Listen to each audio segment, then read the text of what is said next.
guard up. Then guard up. Africans of the world, unite and organize. Relentless towards African redemption. Ease Weletu. Africa. Africa. Ease Weletu. Uhuru. And welcome back to day 2 of the 3rd plenary of the 7th Congress of the African People's Socialist Party 2022. The theme of the plenary is Relentless, 50 years of leadership towards African redemption. We want to salute Chairman Omali Yeshitela, Deputy Chair Onazane Yeshitela, the National Central Committee of the party, and all comrades who are participating. It's tuned in from all over the world and many different time zones and countries, including Africa, the ASI, Europe, Caribbean, as well as here in the US. I am Mwezi Odom, and I will be one of your MCs for this dynamic day 2.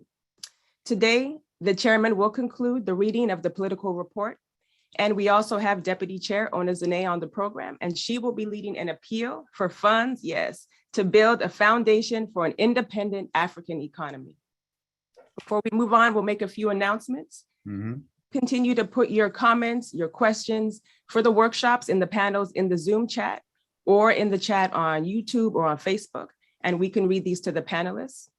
And if you're just joining us today, or you haven't had a chance to make your 2022 pledge, you can contribute to the foundation of a liberated African anti-colonial economy by donating today. You can do that by going to apspuhuru.org/pledge, or you can call 727-821-6620.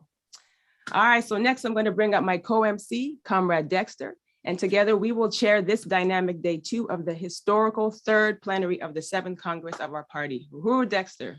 Uhuru. Thank you, Comrade Nwezi. And I want to welcome, again, just reiterate what my comrade said, welcome everybody to this dynamic day 2 of what has already been a dynamic plenary. So, we're getting things started. We got to kick things off with some culture, to get the blood flowing. So we're going to start by playing a record by a comrade, maestra of the Uhuru movement, Aliki Ngoma, of the Office of the Chair. She's a talented songwriter and music composer. So let's all join together and listen to and sing along to the African Nation fight song, Uhuru.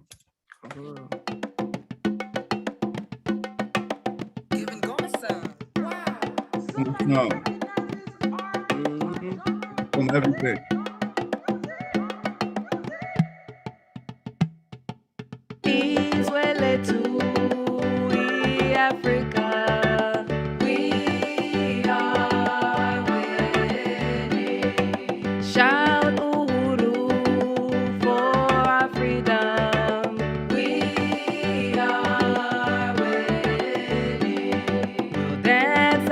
Songs when revolutions won. We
Patrice Lumumba's life won't be in vain. We are winning. Keep up the work in Marcus Garvey's name. We are winning. Independent and free is what we will be. We are winning. Africa will bask in our victory. We are winning. Long live the liberation of our African nation. Freedom organization. Socialist world, our creation. 1 billion strong, yes, we are one. We are winning.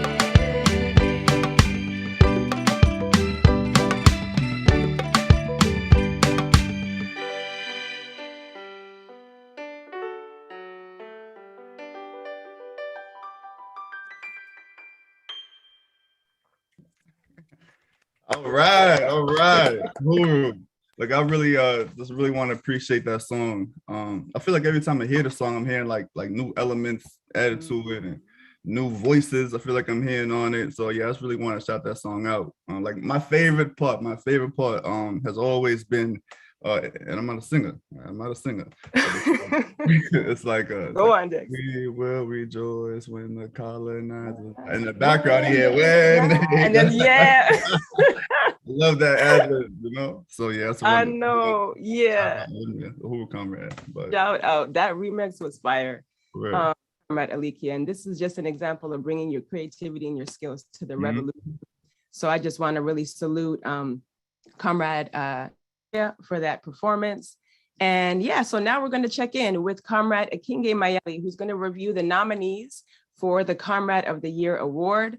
Mhm. This is a chance for us to see who was going to be the best Comrade of the Year after 12 months of dedication, hard work, and innovation. So the winner will be announced on the last day of the plenary, but first we get to hear a little bit more from Comrade Akinge. So Right. Who can get? yeah. Uhuru. Come on, comrade.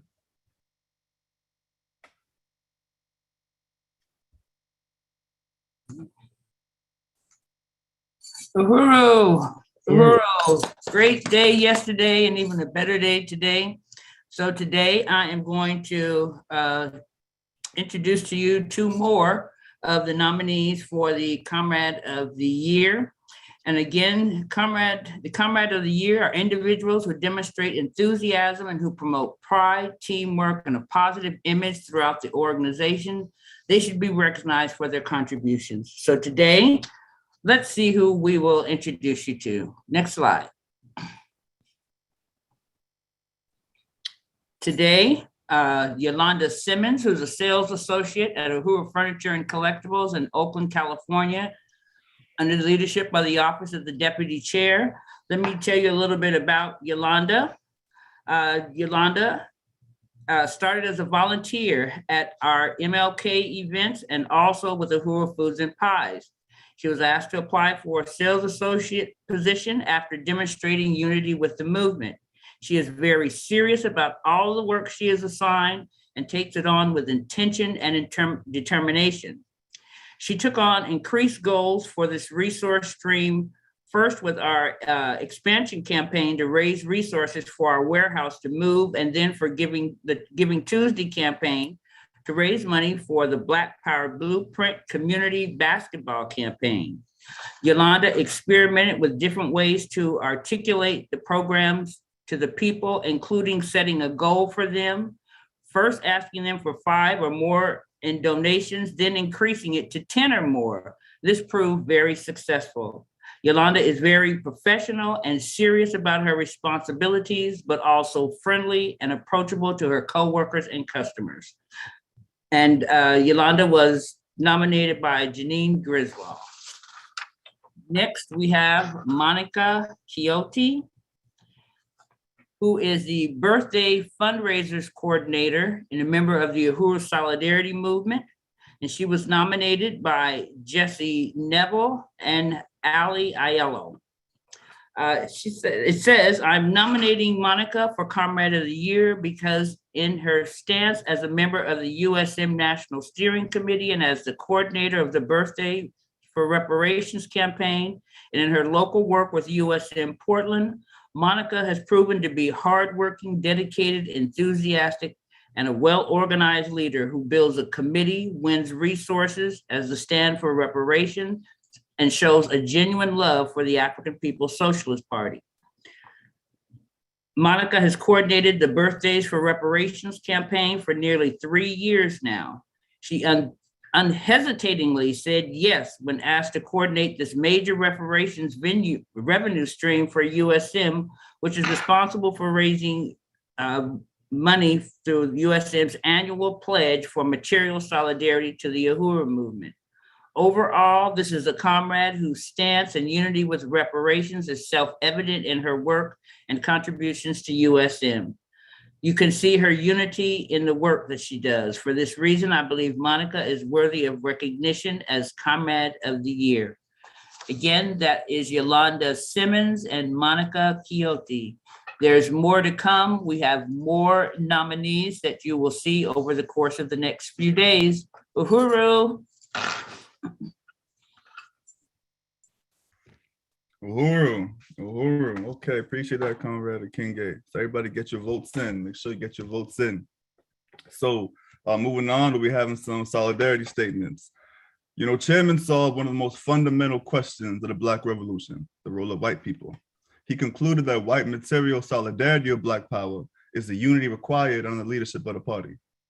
The African People's Solidarity Committee is led by the party, the African People's Socialist Party. So let's welcome Penny Hess, the chairwoman of the African People's Solidarity Committee since 1976, who is currently based in St. Louis. Uhuru, Chairwoman Penny. Uhuru, what an honor to be here. Thank you so much. From the African People's Solidarity Committee, we extend our most profound solidarity with the African People's Socialist Party for this historic 50th anniversary and for this third plenary of the party's 7th Congress. We salute the chairman's profound political report that was given yesterday and will continue today. It is an incredible honor to be able to be here in the presence of African revolutionaries, and especially Chairman Omali Yeshitela, whose brilliant, courageous, relentless leadership has kept the African Revolution and the entire world revolution alive following the US government's counterinsurgency against the anti-colonial movements of the 1960s and African Revolution inside the US. And from the African People's Solidarity Committee, we recognize that Chairman Omali Yeshitela is a giant of the world revolution to be emulated by everyone. Chairman Omali Yeshitela is the revolutionary for this period. We salute Deputy Chair Onizane Yeshitela, under whose brilliant leadership we in the African People's Solidarity Committee have the honor of working in our day-to-day tasks and all of our work, and who boldly puts on the ground the vision of Chairman Omali Yeshitela for dual and contending African workers' power and contending economy, bringing to life all the vibrant dynamism of the African working class exercising the power to govern. We salute the powerful members of the National Central Committee of the African People's Socialist Party, Secretary General Luwezi Kinshasa, Director Akile Anai, Director Tafari Mugeri, President Kalambayi Andanet, Director Aisha Fields, President Yejide Arimula, and Director of Organization of the party, Chimurenga Salambao, and all of the party regional organizers, and all the members of the party out there struggling for African independence every day. Chairman Omali Yeshitela not only kept the African Revolution alive, he advanced it towards victory single-handedly, tirelessly over the past half century. He created the science, organization, and strategy to win. He solved the problem of what to do about the white people. And he shows us every day that this African revolution is winning. The African People's Solidarity Committee, the organization of white people working under the direct leadership of the African People's Socialist Party, was created by the party to extend the African Revolution under the leadership of the African working class into the colonizer population behind enemy lines.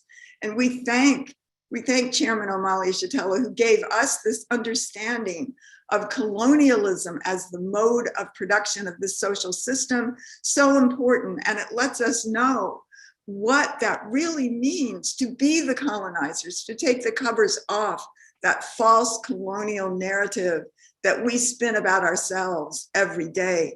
Chairman Omali Yeshitela has exposed the reality that African people produce and reproduce life for us so that we can live. Our violence, our opportunism, our colonial arrogance, our history of theft and hatred and rape and war and plunder are not exceptions or a bad period of history. This is the essence of colonialism as the mode of production and who we are as the colonizer population. The chairman's theory of African internationalism shows us how the current configuration of the world came about through the assault and forced suffering of African and colonized peoples for our benefit. And the chairman shows scientifically how it will take the African revolution, the leadership, organization, genius, and humanity of the African working class to change the world. And this gives us as white people, as the colonizers, the opportunity for the first time in history to join the future through the stand of reparations and through the organization under the leadership of the African People's Socialist Party. The chairman has also solved a problem for white people and gave us a future and a way forward. The African People's Socialist Party has given us a chance as white people to be uplifted by the leadership of the African working class, to be something more than another statistical white person living and dying defined by our bellies, our possessions, our bank accounts, and our narcissistic view of ourselves. We recognize, as the chairman says, every dream and aspiration of white people requires the suffering, oppression, and violence towards African people and oppressed and colonized peoples around the world. The Chairman Omali Yeshitela, has given us the ability to actually become African internationalists, to find our humanity, to carry out the strategy to be Black power and white face, the party's extension behind enemy lines, to look at the world as it really is, take responsibility, pay reparations, make our self-criticism to African people, and thereby be able to join in solidarity with the peoples of the world by being organized under the leadership of the African People's Socialist Party. Again, it is a great honor to be here, to have the opportunity to represent the growing number of white people from the colonizer nation who see our future under the leadership of the vanguard party of the African nation as African internationalists. We stand for reparations, returning the stolen wealth to the hands of the African Revolution that is organized and poised to take your rightful place as the new ruling class, ushering in a world without the oppressors and the oppressed, without profit and exploitation, without war and colonialism, building a true socialist mode of production led by the African working class for all humanity. Vanguard up, uhuru.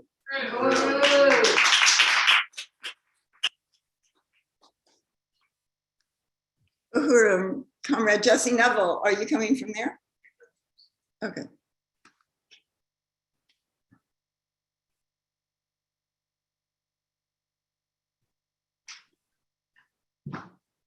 Uhuru. Oh, Penny, I want to appreciate that. Jesse, you're a little early, Jesse. But I really want to appreciate that, Comrade Penny, just the significance of, Chairman solving the problem of white people, what to do with white people, giving a humane way forward to white people for them to function as real contributing members of humanity and society, not just as the parasite, the colonizer. So I really want to just appreciate that, Chairman Penny has. But next up, we have our second solidarity statement from the Uhuru Solidarity Movement, USM, which is a mass organization present in more than 130 cities throughout the US. So USM is a mass organization of the African People Solidarity Committee. I want to welcome Jesse Neville, the chair of USM. Uhuru, Jesse. Uhuru, Uhuru. Thank you so much, and Uhuru to the leaders and members of the African People's Socialist Party.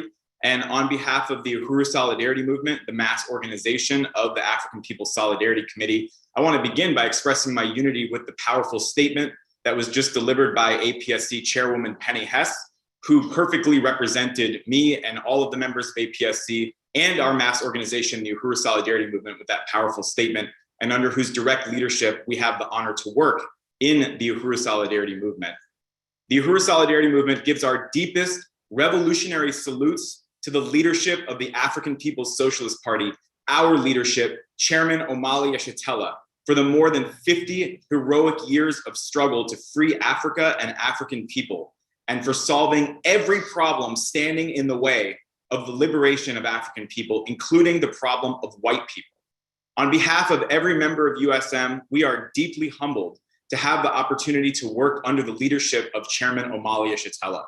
Thank you to the chairman for showing the way forward for white people who want to relinquish the role of the colonizer and enter into a principled relationship with the rest of humanity. Salute to the deputy chair of the African People's Socialist Party, Onezene Yeshitela, under whose brilliant, bold, and powerful leadership we have the profound honor to work, and who spearheads the construction of the vibrant, emergent African anti-colonial economy worldwide. We salute you, Deputy Chair Onezene Yeshitela. And we salute all of the leaders, members, and organizations of the African People's Socialist Party for this historic plenary commemorating the landmark occasion of the 50-year anniversary of the founding of the African People's Socialist Party. We unite with the call made by our chairman, Omali Yeshitela, in the political report for USM to carry out the party's strategy of exploiting the contradictions among the colonizer population and winning the millions of white people who are disaffected and disgusted with this social system into solidarity with the African Revolution, the only true revolution for all of humanity. Reparations must be paid to African people for the 6 and more centuries of slaughter, torture, and robbery of African people's resources, lives, labor, and everything else that has benefited us as colonizers within the colonial mode of production. For USM, reparations to African people is the revolutionary task that we have been given by the party. To build white solidarity with Black power everywhere white people exist, we will fight to implement the party's most important general campaigns in this period, as laid out by the chairman in the political report: recruitment and the regional strategy, branch by branch, city by city, state by state, region by region, and to build white solidarity with Black power in Europe, Africa, and anywhere we white settler colonizers have located ourselves. The African Revolution is winning and imperialism is dying. On the occasion of this historic plenary, we salute the vanguard party of the African working class and the honor we have been given to build the strategic front of the party in the white colonizer population, to win the masses of white people to break apart from our detested white ruling class and get to work digging the grave of colonial capitalism and building the new world under the leadership of the African working class. Unity through reparations. Long live the African People's Socialist Party. Uhuru.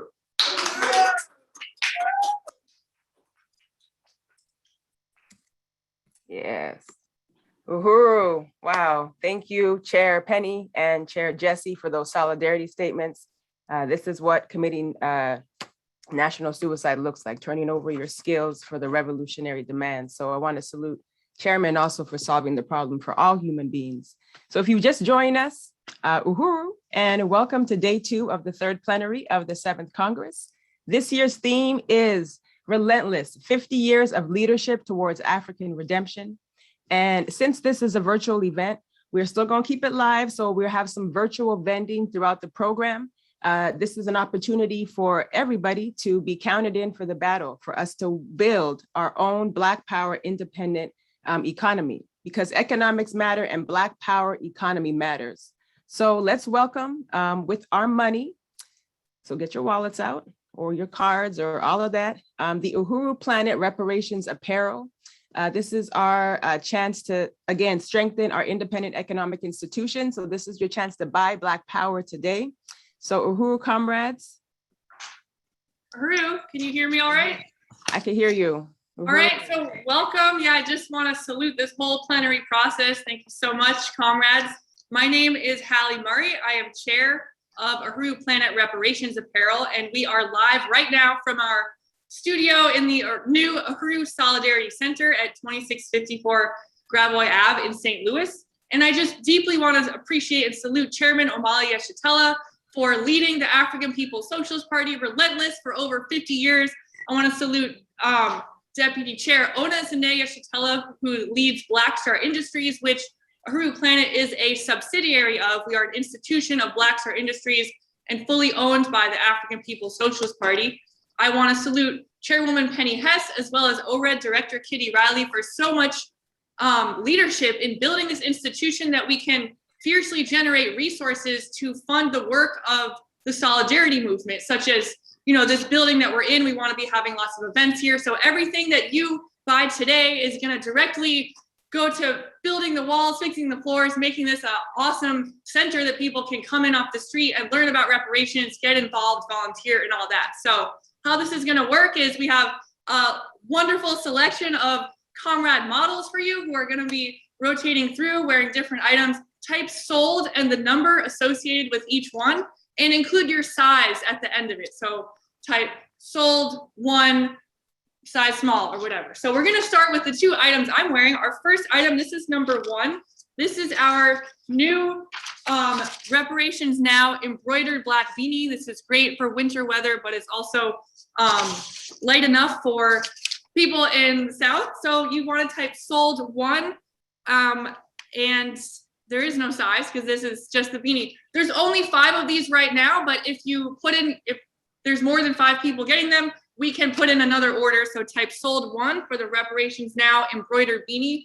The second item is this Aru Planet logo hoodie. I'm gonna lower this a bit. So this is type sold 2 and your size. This is a white hoodie with our heat transfer vinyl prints on here. So type sold 2 and we can get that out to you. So our next model, I want to introduce Comrade Len from APSC wearing, I gotta lower this. So come on a bit closer.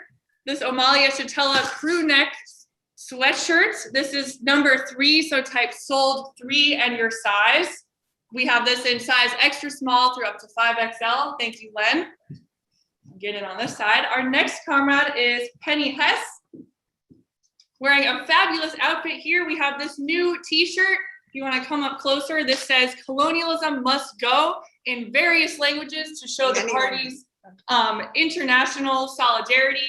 So the long sleeve shirt is number 4. So type sold 4 and your size for this military green shirt. The bag here is St. Petersburg, Florida, home of the first act of Black Power, featuring a screen print of Chairman Omali. That bag is 4B and it's $12. So type sold 4B and we'll get you a custom printed tote bag.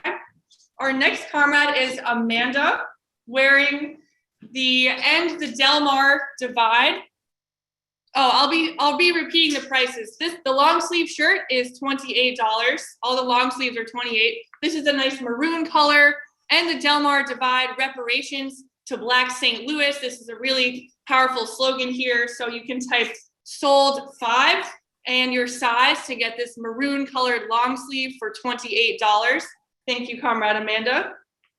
Our next comrade is Jesse Neville. Come on over, rocking this nice hoodie with the same print we just saw on the tote bag.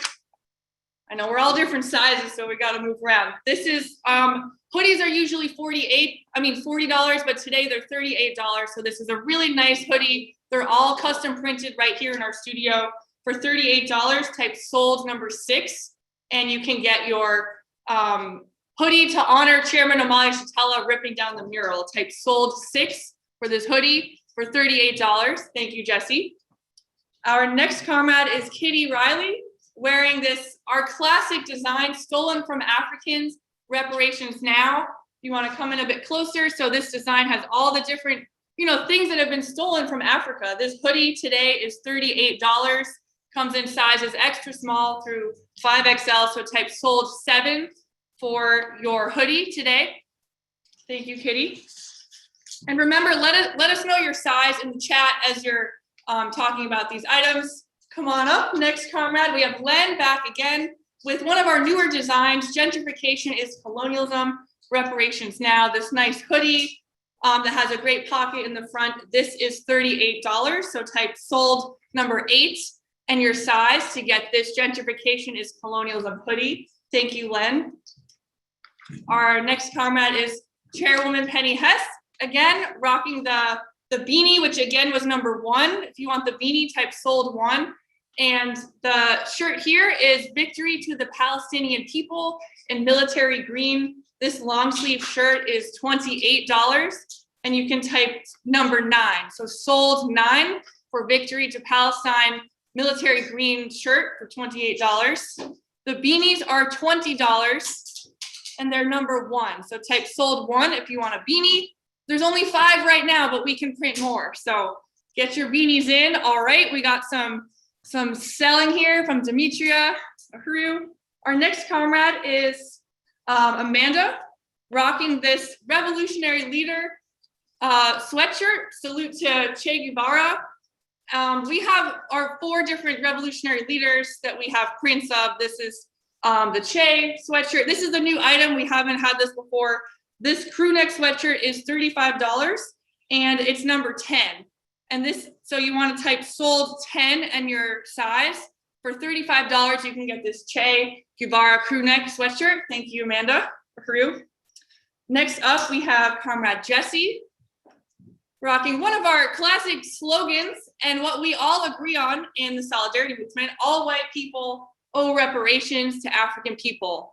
You will get comments if you wear this, whether you want them or not. You will get heads turned wearing these type of statements, and we fully believe in this. So this hoodie is this is $38 today. So type sold 11 to get this hoodie right here. And any questions you have, put them in the chat. We will get back to you. We will email you an invoice after this.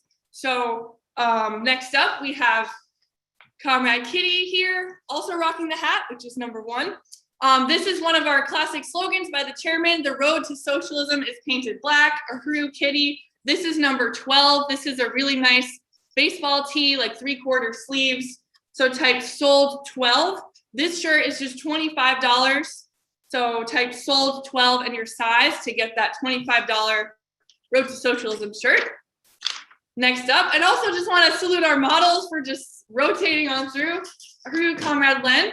We have this one of my favorite designs we have here. We call this the Turtle Island design. It says no justice on stolen land. Turtle Island occupied since 1492. This hoodie is today $38 and it's number 13. We also have this as a t-shirt available, a warm gray shirt. We have, all of our designs we have as t-shirts, long sleeves. We're just showing you a selection today. So if you want this nice hoodie, this is my favorite thing to wear, and I love explaining it to people too. Like, oh, you're standing on Turtle Island, if people ask you what that is. So type sold 13, and your size for that hoodie is $38. How much is the chairman crew neck? The crew necks are $35. Oh, I can't see all the chat here. So I'll reply to the comments in a minute. Come on up, Chairwoman Penny, rocking this nice gentrification is colonialism. This is our boat neck shirt. You can't see because she's wearing a black shirt under, but it's a really nice open neck if you're someone that has, just likes to have more space on your neck. So this shirt is number 15. It's also a 3/4 sleeve. It's a nice feminine cut shirt. This shirt is $28 and it's number 15. So type sold 15. Thank you so much, Penny. Next, we have Comrade Amanda. Everyone's asking for repeat prices. Oh, okay. I'll repeat the prices. Thank you. This t-shirt is $22. So all t-shirts are $22. All long sleeves are $28. Hoodies are $38 and crew necks are $35. So I'll repeat that again as well. So this t-shirt is $22. Saluting Ella Baker, who was an organizer in SNCC, worked alongside chairman at one point. This is number 16. This is number 16. So type sold 16 for this $22 Ella Baker shirt. Someone said I missed the number, but gentrification is colonialism hoodie. That you can just say that. If you don't know the number, just say the item and that's fine. I'll get back to you as well. Thank you, Amanda. Next we have, nice. Thank you, Casey, Raya, Ahuru. Keep it coming. Remember, you're supporting the Solidarity Center when you buy from Ahuru Planet. So come on up, Jesse. Another revolutionary leader shirt. We have Hugo Chavez long sleeve shirt. This is number 17, and all our long sleeves are $28. $28 for this. This item is number 17. And let me know if I'm going over. I didn't see the time when I started. So MC people, tell me if I'm going over. Thank you, Jesse.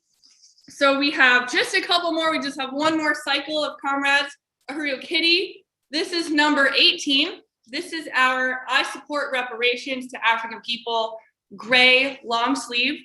So this long sleeve shirt is $28. If you support reparations, you got to put it on a shirt and tell the world. So that shirt was number 18 for $28. Nice. Ahuru Jamal. Awesome. For a 2XL. Yeah, make sure to tell us your size. Also, we have a website, ahuruplanet.com. We have a ton more designs and sizes of things. So feel free to go there after. We also have a free shipping on everything today. I forgot to say that. So including on our website, you can type Relentless as a discount code the whole plenary weekend to get free shipping on your order. So next up, oh yeah, we have this t-shirt, Turtle Island t-shirt. Let's come on up there. So this is the same design in warm gray. So type sold Turtle Island t-shirt. This is just $22. Ahuru Len. And next up, we have Penny wearing, we do have a selection of custom items. So there's only one of this right now. This is a size small, I believe. It's medium. It's a medium. So we have one of this. It says Reparations Now in gold. And that is Reparations Now long sleeve. And we'll get you that. Nice. A lot of Leah buying the turtle t-shirts. Ahuru. Great. We love this chat. And then we have another tote bag here. And the Del Mar Divide as a tote bag. All our bags are $12 today. So type sold Del Mar Divide tote bag, and we can get you that for just $12. Ahuru. And now we have Comrade Amanda in a full military gear, wearing a couple different items. So we're going to start with the shirt that you're wearing. This is a limited edition organic tank top that says anti-imperialist. This one right here is an extra small. So we're selling this extra small one today for $25. Type sold anti-imperialist tank top for $25. The other custom item here, if you want to do a little spin for us, is this really nice jacket. Salute to Mara, who donated this item that we printed on. You can also donate your clothing to us and we can print on it with this awesome holographic print. This jacket is $35. There's only one of it. It's a really nice, like windbreaker material. So you want to type sold jacket and we can get this out to you. I would say it's a size small to medium. It doesn't have a tag on it, but it's definitely a small or medium. 5 minutes left. Thank you, comrades. So we got a couple more. Also, Amanda is wearing a black beret, wool hat. You'll see a lot of comrades throughout the movement wearing this. Want to salute the Office of Deputy Chair for letting us distribute these. The black beret hat is $12, so you can type sold black beret.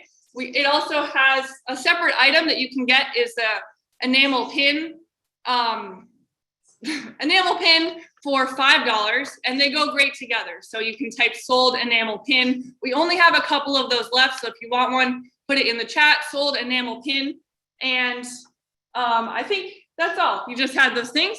All right, so we're almost wrapping up here. Thank you everyone for tuning in so far. Comrade Jesse Neville is back at it with our classic shirt during this colonial pandemic. Capitalism is the virus, socialism is the cure. This t-shirt is $22. And I just want to salute Chairman O'Malley for coining this phrase, the colonial virus. So this was our most popular shirt in 2020. Great. Okay, so you can type sold capitalism is the virus. shirt, and that's $22. So we'll get that out to you, and let us know your size.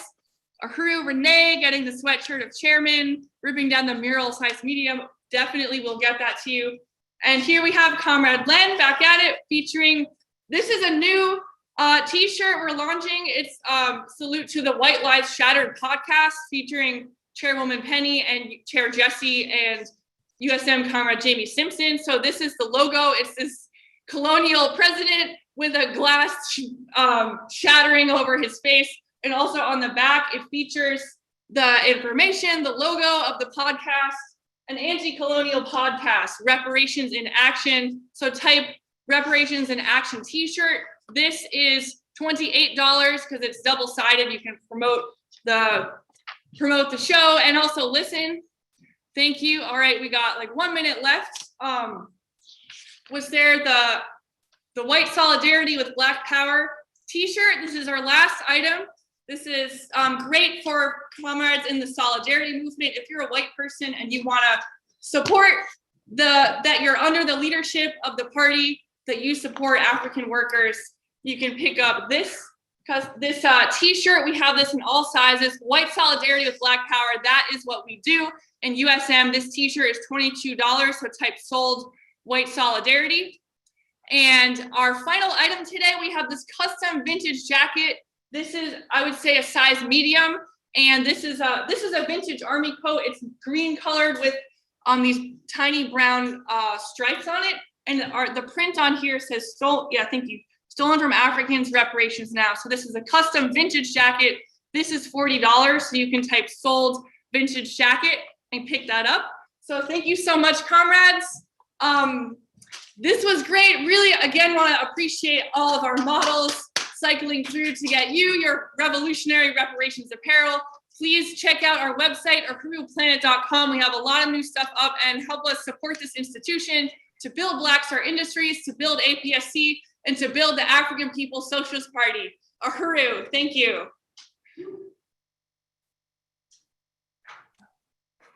Ooh, man, y'all flew through like years and years of items throughout the year. So really want to salute Uhuru Planet Reparations apparel. I know I copped a few items, during that sale. I love the online sale. So I want to salute you, comrades, and everybody who has made a purchase or a pledge to buy something today. Uhuru.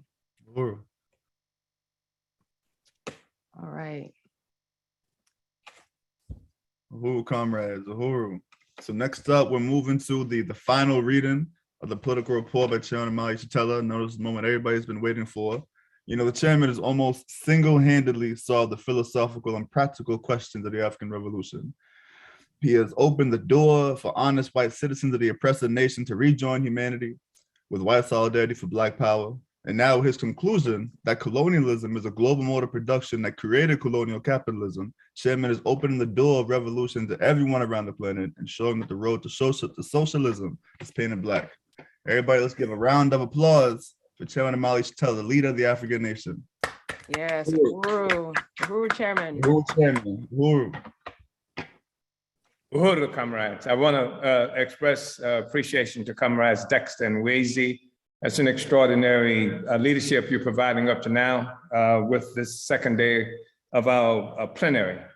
I want to say that we're reading a political report, and this is something that happens annually, every year between the congresses that we have, which occur every 5 years now.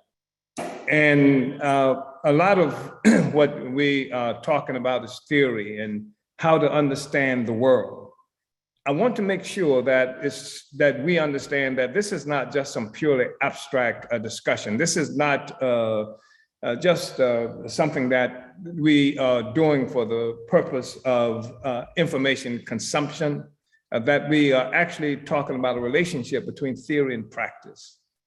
This plenary will be showing so much about what it is that we do. In fact, even what you have just participated in and seen when it comes to solidarity statements, when it comes to the products that are being sold now to build our movement and what have you, this is a part of an effort to build an independent, anti-colonial economy for African people to replace this horrible colonial capitalist system that we live with. You know, it's not just something that we're doing for people who might be considered academics and scholars when we engage in this political report. There are African people living in very difficult and complicated circumstances, though they are ubiquitous when it comes to the conditions and experiences of Africans who are colonized. But people who are members of our movement and party who are located in Folkville and Everton West and in the townships in South Africa, who are in Allentown and Freetown and Sierra Leone, right there on the ground, who are over the hill in Nassau, doing this kind of political work that we are talking about. It is not just some purely abstract thing again. It is not something that many people have come into political life experiencing tied to cyberspace, where there is no real relationship to the world. There's so much that we are discussing in terms of the 50 years history of relentless struggle for African redemption that our party represents. There's so much that we can't talk about, we don't talk about. And sometimes I've tried to figure out how we can do this because the fact is we've used every form of struggle. There's no form of struggle that we have not utilized to pursue the revolution. But you don't make revolution by simply having an event. Revolution is not an event. It is not simply somebody who may be armed and willing to attack this or attack that. What we attempt to do with our political reports is to describe the nature and keep describing and keep reinforcing an understanding of the nature of this beast, this society that we live in, so that we don't just waste time attacking symptoms. It is, we engage in this discussion in part because it is absolutely necessary for any genuine revolutionary movement. This is revolutionary movement I'm talking about. It has to be informed by a scientific revolutionary philosophy. This is the only thing that keeps us on course. We can't make this revolution by just fighting every distraction that's thrown in our way, because our oppressors, on our way to fighting for the total liberation of our people, will throw a very diversionary circumstances in our face to take us off point, to have us fighting this battle and that battle. They may be very intense battles that we are talking about, but that's all they are, intense battles. They are not necessarily battles that contribute to winning the revolution, to winning the liberation of our people, and that's what we're about. And it is impatience that we see a lot of times with forces who are talking about making change, making revolution. But it's an impatience that is born of not being connected to a to what end, to accomplishing objectives which are informed by revolutionary philosophy, by science, by scientific understanding of the world that we live in. So this is not just some discussion that we are having that to satisfy some curiosity itch that someone may have, or to make one more capable of debating in the dorms or of our universities or colleges or something to that effect. This is to inform our practice. We are talking about a unity of theory and practice. And the fact is that practice without theory is blind. And theory without practice is absolutely useless. It has no relationship to changing anything. Karl Marx, I think one of the most astute statements that Marx made was that philosophers have only interpreted the world in certain ways. The point is to change it. And so if you are talking about anybody, I don't care how brilliant they may seem, they come up with clever theories or clever understandings about what we are confronted with. Is our problem, the struggle is melanin related or religious related or something to that effect. And they may use very brilliant processes, mental processes, intellectual processes to make their point. But no matter how brilliant it is, if the only thing it assumes a capacity to do is interpret the world or explain the world, and there's no connection with changing the world, it's worthless. It's worthless. It doesn't mean anything. I don't care how smart it sounds. The notion that somehow you got to learn voodoo or you can't make a revolution without Swahili. I mean, there's all kinds of stuff in the world that disproves that. The fact is that we have to have a scientific approach, and there has to be a unity, a relationship between theory and practice. The objective is to change the world, to change the circumstances that we live in, and not to surrender to an assumption that it's going to be this way forever until we get ourselves religiously prepared or something like that that's not necessarily within our immediate capacity, within our capacity control. We're looking at chapter 6 now, which is on the state of the party. And we talk about the party because there are a lot of people who claim to be revolutionaries. You know that they're not serious, because if you're talking about the revolution, one, you have to have revolutionary theory. You have to have a revolutionary philosophy. It has to be based in science. And then two, if you're talking about revolution, you have to have people who are willing to make the revolution. You have to have cadre. You have to have steel of forces who are willing to do that. And three, you have to have the vehicle, the mechanism, the organization to make that happen. So if they are talking about how revolutionary they are, and they may be militant and the best demonstrators and protesters in the world. I know some great protesters and who will defy us to measure our significance by our capacity to make protests, etc. But they haven't. They have no revolutionary theory. There is no to what end. Once you leave the protest site, then what's the objective? I remember being in a discussion not too long ago with a very brilliant person who at one time had been in the party and thankfully left the party because he couldn't find what he was looking for here, and who was talking about protests and how you have to have protests that is disruptive, etc. So you disrupt. So you block the interstate. The fact we've seen in places like Ferguson and St. Louis, the police will cooperate with people who are blocking the interstate when at times of once these protests become ubiquitous. Everybody's doing protests, so they learn how to deal with protests. Just like in Florida, where I'm like right now, people learn how to deal with hurricanes. The system learns how to deal with hurricanes. The system says a hurricane is coming. Board up your windows and things like that. Go out and get a lot of water and candles and other stuff to give you lights.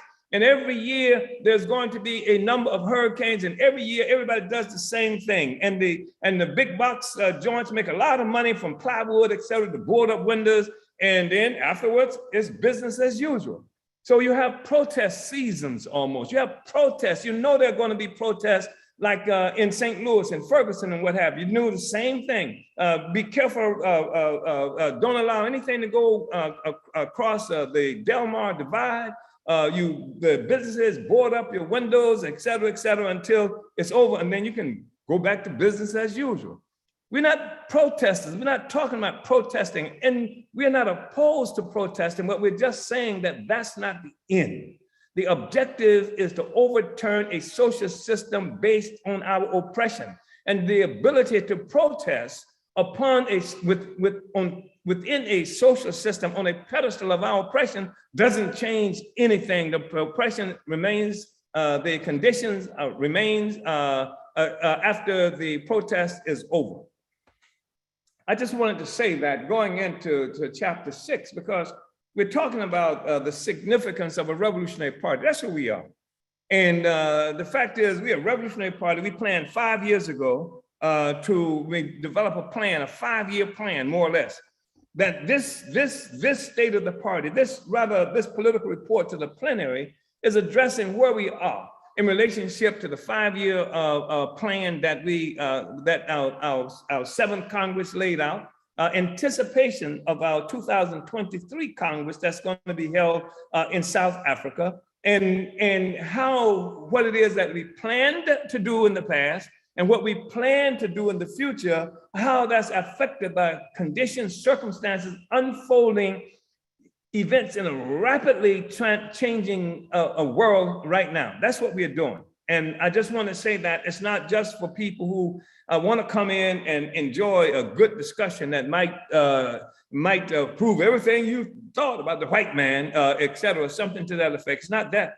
We are really trying to inform and arm people to make this revolutionary project to change the world, so they can change the world in Folkville and Everton. You can do it from there. You can do it from North St. Louis. You can do it from South St. Petersburg. You can do it from over the hill in Nassau. You can do it in Frenchtown, in Jamaica. The point is that wherever we have organizers who we are attempting to arm with this discussion to carry out the mission of the revolution. So we're looking at chapter 6, the state of the party. I'm on page 114. The state of our party is more than sound. Over the last few years, and especially in the years since our 2nd plenary, we have gone beyond simply carrying out the mandates from our 2018 Congress. As we will see during the during this 3rd plenary of our 7th Congress, we have, in the heat of intense political work and struggle, experienced a fundamental qualitative development of our leadership, constituent organizations, and cadre in general. This is since 2000, since our plenary just a year ago. In our political report from last year, we were able to characterize the party's growth and influence as tremendous, although we noted unevenness in implementation of our 7th Congress mandates. While this is still our general situation, uneven implementation of our mandates has decreased. Our party was created with the resolute intent to complete the Black Revolution of the 60s that had been militarily defeated by various iterations of the global colonialist guardians of a brutal and vicious social system initiated through colonial enslavement of African people. Since our founding on African Liberation Day in 1972, the history of the struggle of African people has been concentrated in the work and history of the African People's Socialist Party. We have become custodians of the African Revolution. Today, we are facing another critical turning point in the work and development of our party. This is a time when the crisis of imperialism is preoccupying the consciousness and policies of the global imperialist ruling class. There's sometimes when they don't absolutely understand that this crisis, or they don't treat the crisis with certain kinds of coherent seriousness. But right now, we're talking about the crisis of imperialism having reached an intensity and depth that it preoccupies the consciousness and policies of the global imperialist ruling class.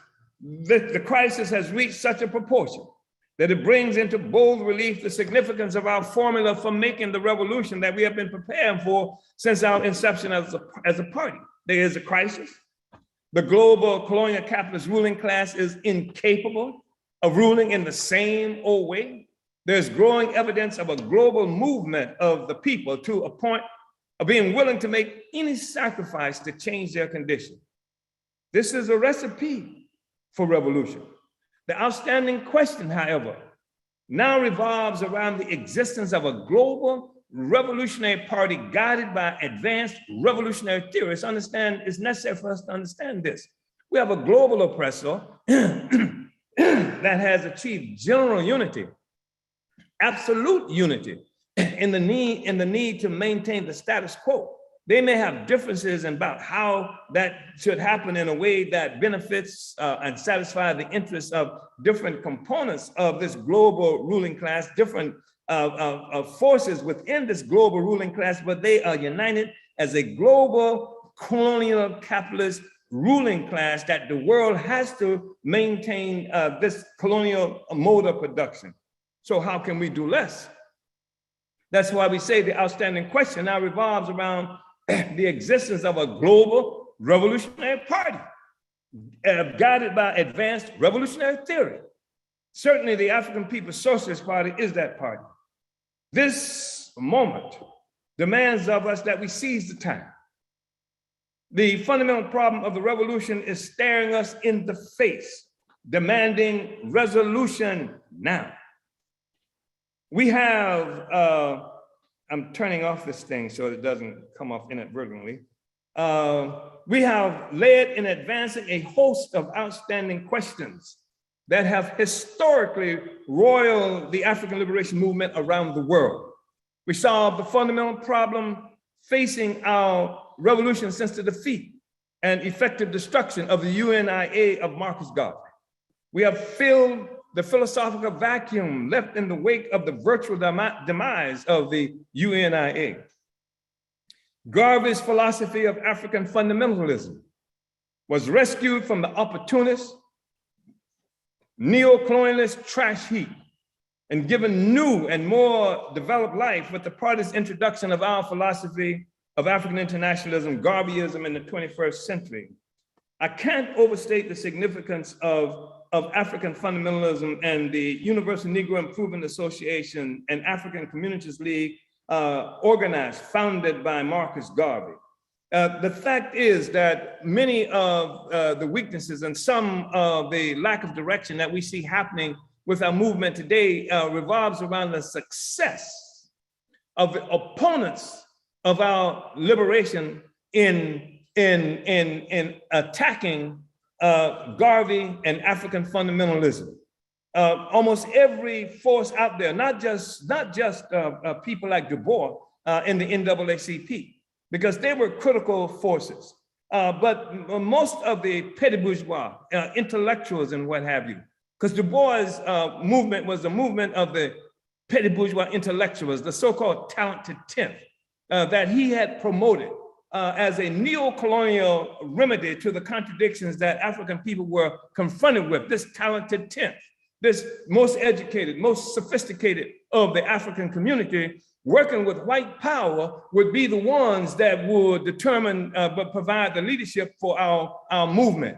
As quiet as it's kept, this is one of the reasons that he had such a profound problem and difference with Marcus Garvey, because Garvey's movement was one that was essentially of the African working class globally around the world. And so it didn't give the kind of preference to these wannabe Americans, wannabe Europeans that Du Bois and many of the others did. And people who had been successfully trained, educated by imperialist white power, that they couldn't possibly imagine a future as Black people separate from white power. These were the philosophical issues that roiled our movement at the point Garvey solved the problem. And we should be clear that when we talk about this, we talk about things like the 5 states, the Black Belt South proposal that was put forth. We talk about what came from the Communist Party, USA, the immigration, all this stuff. You have to remember, all of these factors, all of these political forces and currents were in motion during the era of Marcus Garvey. The Black South, the Black Belt South thing, it was there. It was contending with Garveyism. Integration was there. It was contending with Garveyism. All of those things were there, but Marcus Garvey at that time, it was clear that he won masses of people, organization, and he crushed ideologically, philosophically, and organizationally, and politically, the significance of any of those forces that we are talking about. You saw a relationship between theory and practice.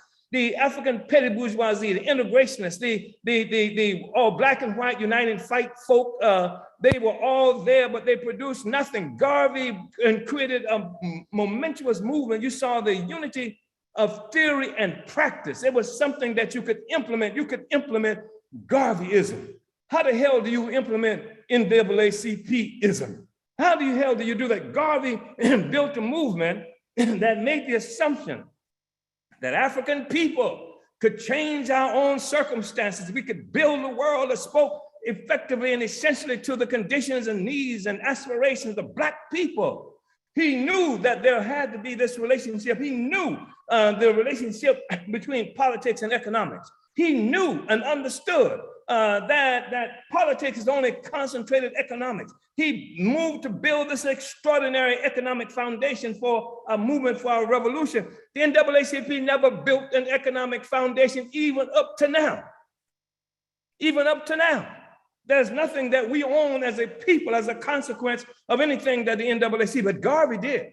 And we've been fighting that ever since. And all of the intellectuals, all of the people who ended up going, being educated, we were taught when I was a child that the fundamental question about leadership for Black people was the philosophy of Du Bois for integration versus the other guy who was for do for self, Carver.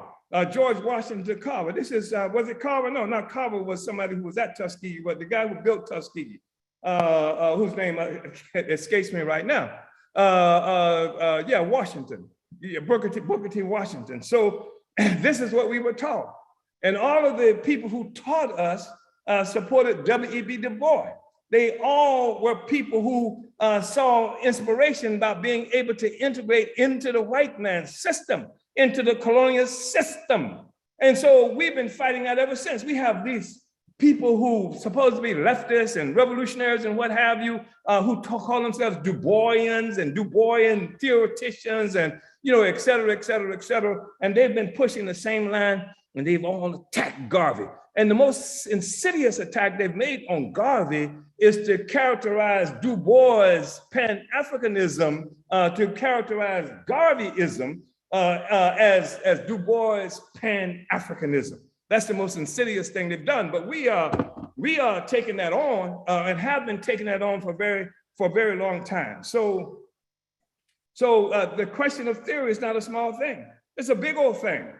It's a big old thing. It makes the difference in whether or not you're going to go out and build your own house or whether you're going to wait for the colonizer who made you homeless.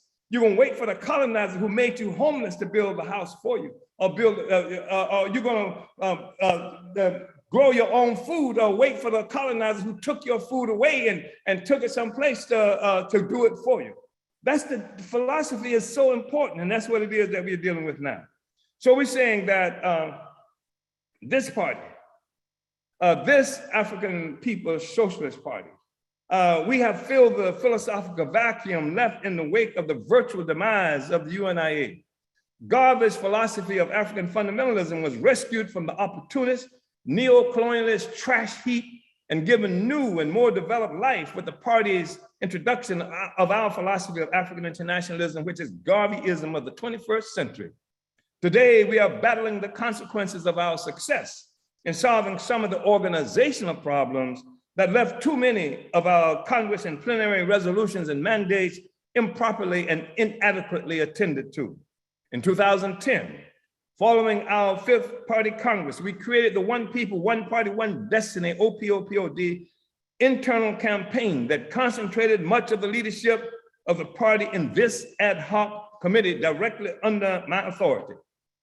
The OPOPOD was a concentration of centralism within our party whose main organizational principle is democratic centralism. And I want to say that this will happen at different times in the work that we're involved in. Centralism will become more fundamental given depending on what the circumstances are in the world and in our organization and within the Democratic Centralist project or party. Over the years since the implementation, and sometimes you will have the Democratic component of democratic centralism being a dominating feature. And sometimes you will see that going back and forth. The objective, of course, ultimately is to achieve the ability for democratic centralism to work in a dialectical process, a dialectical method. Where there is this unity of opposites that's functioning in the proper way. So over the years since the implementation of the OPOPOD, after our fifth party Congress, we have sacrificed the organizational integrity of our party in order to make our work, to move our work forward more expeditiously. We had to do stuff in a hurry. Putting the primary leadership of the party under my direct leadership was helpful in making us more effective in many important areas. At the same time, however, it undermined the dynamic participation of party leadership and work by party members and leading committees called for by our party structure and constitution. Despite the OPOPOD's successes, one serious consequence was the essential role of the political bureau was eliminated for all practical purposes. Although occasional meetings were called by me with Central Committee members who are part of the political bureau. Thus, the political bureau became an ad hoc opponent of our structure instead of playing the critical dynamic role that it is designed to do. Currently, we are rebuilding a properly functioning Politburo occupied by stalwart members of the Central Committee, which helps to solve the problem of providing me as chair with ongoing supervision and direct leadership over the entire party, while also demanding responsibility from all party members and party leaders. This forwards our ability to deal with contradictions often underlooked or improperly dealt with in the past through correct implementation of democratic centralism without compromising the dialectical process built into our structure when properly applied. We had come to understand that despite our growth in efficiency and the consolidation of organizational protocols, thanks to the OPOPOD, the natural dynamism of the party was suffering.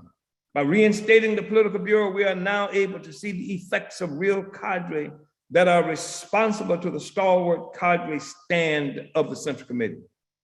Coming at a time of extreme crisis-driven disequilibrium within the colonial capitalist socialist system, our plenary is determined to take us forward in our drive for liberation and African redemption under the leadership of the advanced attachment of the African working class. This plenary will provide reports that reflect the main organizational principle of democratic centralism by transferring leadership back into the hands of accountable leading party committees, departments, and cadre. They will provide more detailed examination and direction for our work based on prevailing conditions in the world and for our parties as discussed in our pre-plenary steering committee meetings and in this political report. We are moving forward. Our party leaders and leading committees are becoming more experienced and competent, and their reports to this plenary will address our achievements in realizing the mandates established at the second plenary of the 7th Party Congress last year. Mandates that still are on point and generally do not require major changes. While there have been shortcomings in some areas of our work, overall, we can clearly see the qualitative leap in our organizational capacity and an obvious maturation of most leadership cadre. We are entering our third plenary with the benefit of this leadership provided by the political report to the second plenary. All committees and departments will base their report to this plenary partially on an examination of what has been done in relation to the mandates laid out in the second plenary political report. The state of our party and our mandates as detailed in our second plenary last year are solid. The shortcomings and errors reflected in the work during this past year are shortcomings or errors of degree or pace, and not of essence, which is very good. So recruitment and regional strategy are our priorities. The Central Committee of the African People's Socialist Party has already determined that the most important general campaigns of the party include A, recruitment, and B, implementation of our regional strategy. The regional strategy was addressed at length during the second plenary last year. The regional strategy and recruitment are connected, along with most other important general campaigns, including the 50th anniversary of our party, African Liberation Day, and the African People's Socialist Party's 8th Congress scheduled in 2023 in occupied Tanzania, South Africa, our first Congress to be held on the African continent. So these are like the most important general campaigns of the party. My political report to our second plenary last year lays out the relationship between the most important general campaigns or of recruitment and our regional strategy. Despite the fact that everyone in the party should have repeatedly studied the political report to the second plenary over the past year, I'm nevertheless restating this here. So quote, the regional strategy of the party will be given new energy by the method of region building we are using now.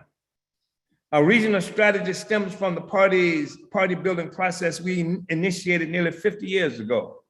Our current method requires the party to give a coherent mass approach to build the party's presence, worldview, and organization throughout the region. The regional strategy requires regional leaders to assume the responsibility for winning conscious support for the party in the region and to win the best of the African population to membership in the party. I hope it's understood that what's happening now clearly should be recognized as transferring the responsibility for development, building, recruitment into the party to those regional leaders, to the committees and regional representatives. We're transferring it. You can't just see a situation now where the international headquarters is responsible solely for doing this. Regional leaders and committees have this responsibility. This is how the party builds. This is how we have a dynamic party that's involved in bringing masses of people into our party and into our work under our leadership. The critical point to be made about our party work going into this plenary is simply this. Every party organization and committee will be measured by its effectiveness in carrying out its designated mission through its assigned structure and according to the party principles found in utilization of the standard party agenda, where recruitment is a top agenda item. We'll be talking more about this throughout our work. And I think that even during this plenary, there'll be some discussion about the directive organization. The fact is that even utilization of the standard party agenda has not been something that's been consistently done. And in the absence of that being consistently done, it means that there are certain things that we should be doing all the time, including recruitment, moving the Burning Spear newspaper, and economic development, that it's not happening consistently throughout the party the way it should happen. That's what we're struggling for now. So we say recruitment is key to all the work of the African People's Socialist Party. Recruitment is key to all the work of the African People's Socialist Party, but this plenary will democratize this recruitment work as called for by our structure. Every local party unit is obligated to recruit into itself in the process of turning every African within its area of responsibility into a conscious supporter and member of the party where he is located. Every local party unit is obligated to recruit into itself in the process of turning every African within its area of responsibility into a conscious supporter and member of the party where he is located.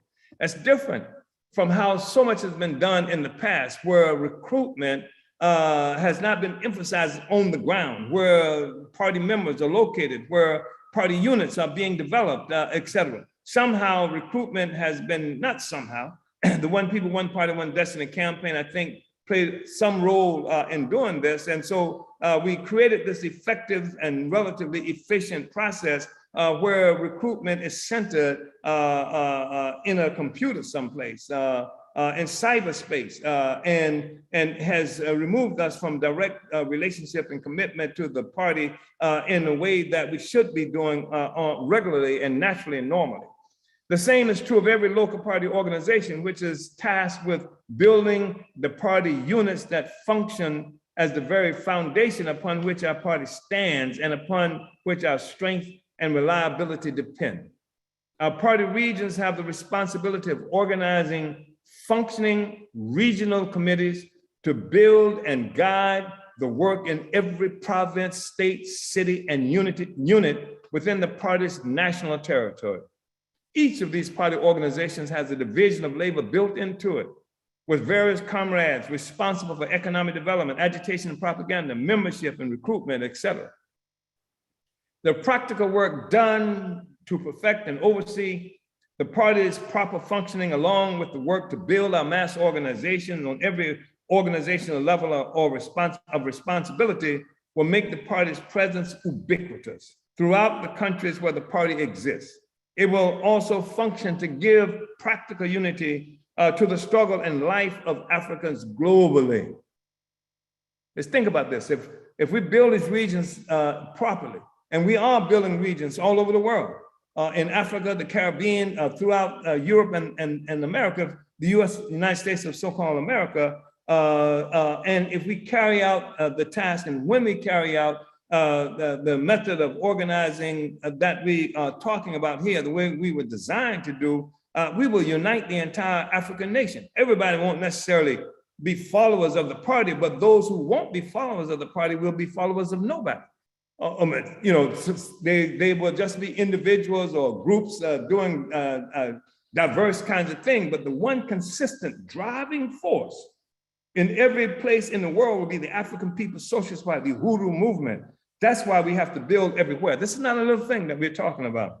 So, continuing with the 2021 plenary report, I'm quoting again. It is understandable that leaders attempt to concentrate in the locations where we have a physical presence. However, while doing so, we must use our creativity to cast a regional-wide net to build our party, sometimes through the party's mass organizations. We must move from the practice of allowing localized work to substitute for the regional strategy. This promotes party building stagnation and stunts the growth and development of regional leaders and committees. Our regional chairs and committees must assume all authority within their designated regions. This second plenary of our 7th Congress from 2021, I'm reading, the second plenary of our 7th Congress will clarify the character of our regional work. This is what we're doing now.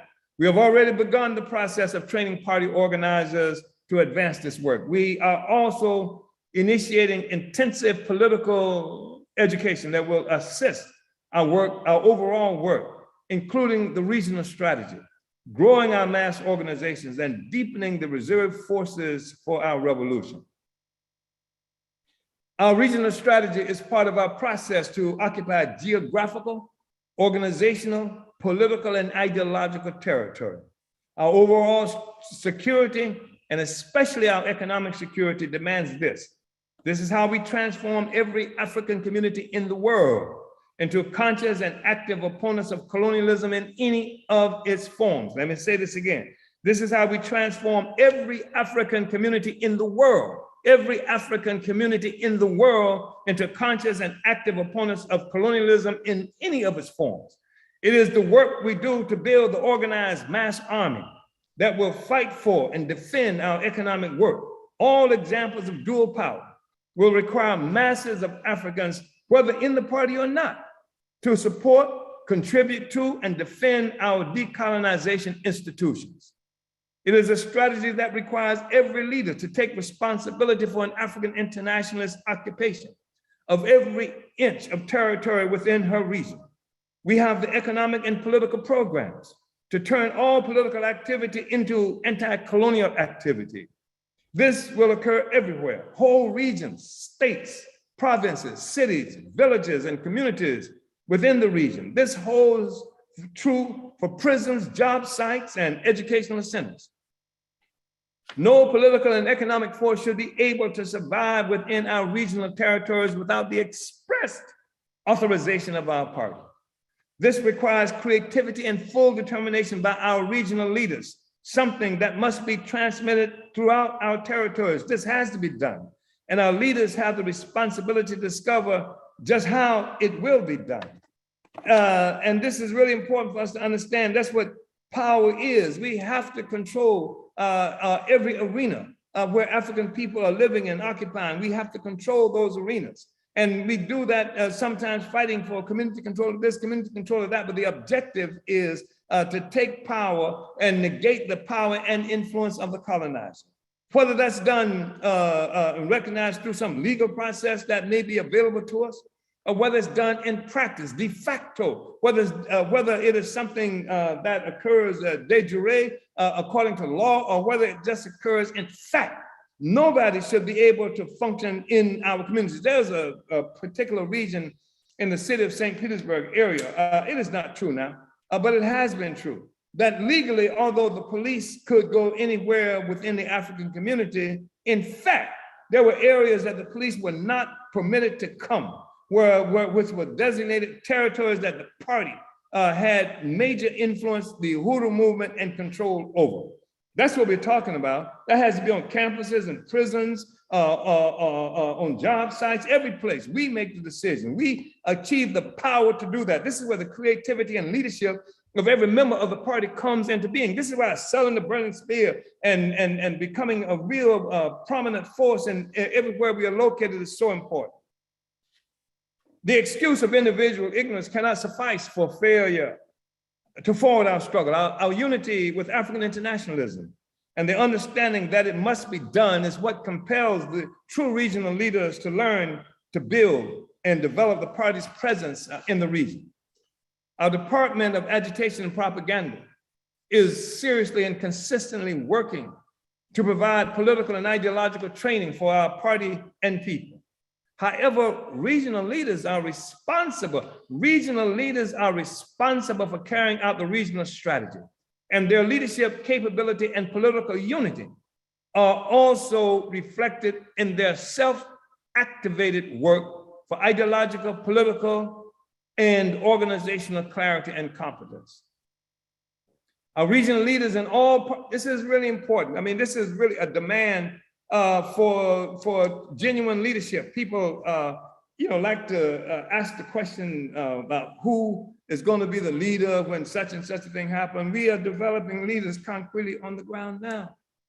People will know the leaders, and people increasingly know the leaders of our party because of the work that they do in particular areas that we are located.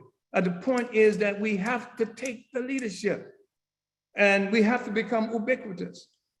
I know that I am one of those persons who are tired of situations where it's possible to kill off one African leader and then you've destroyed the movement.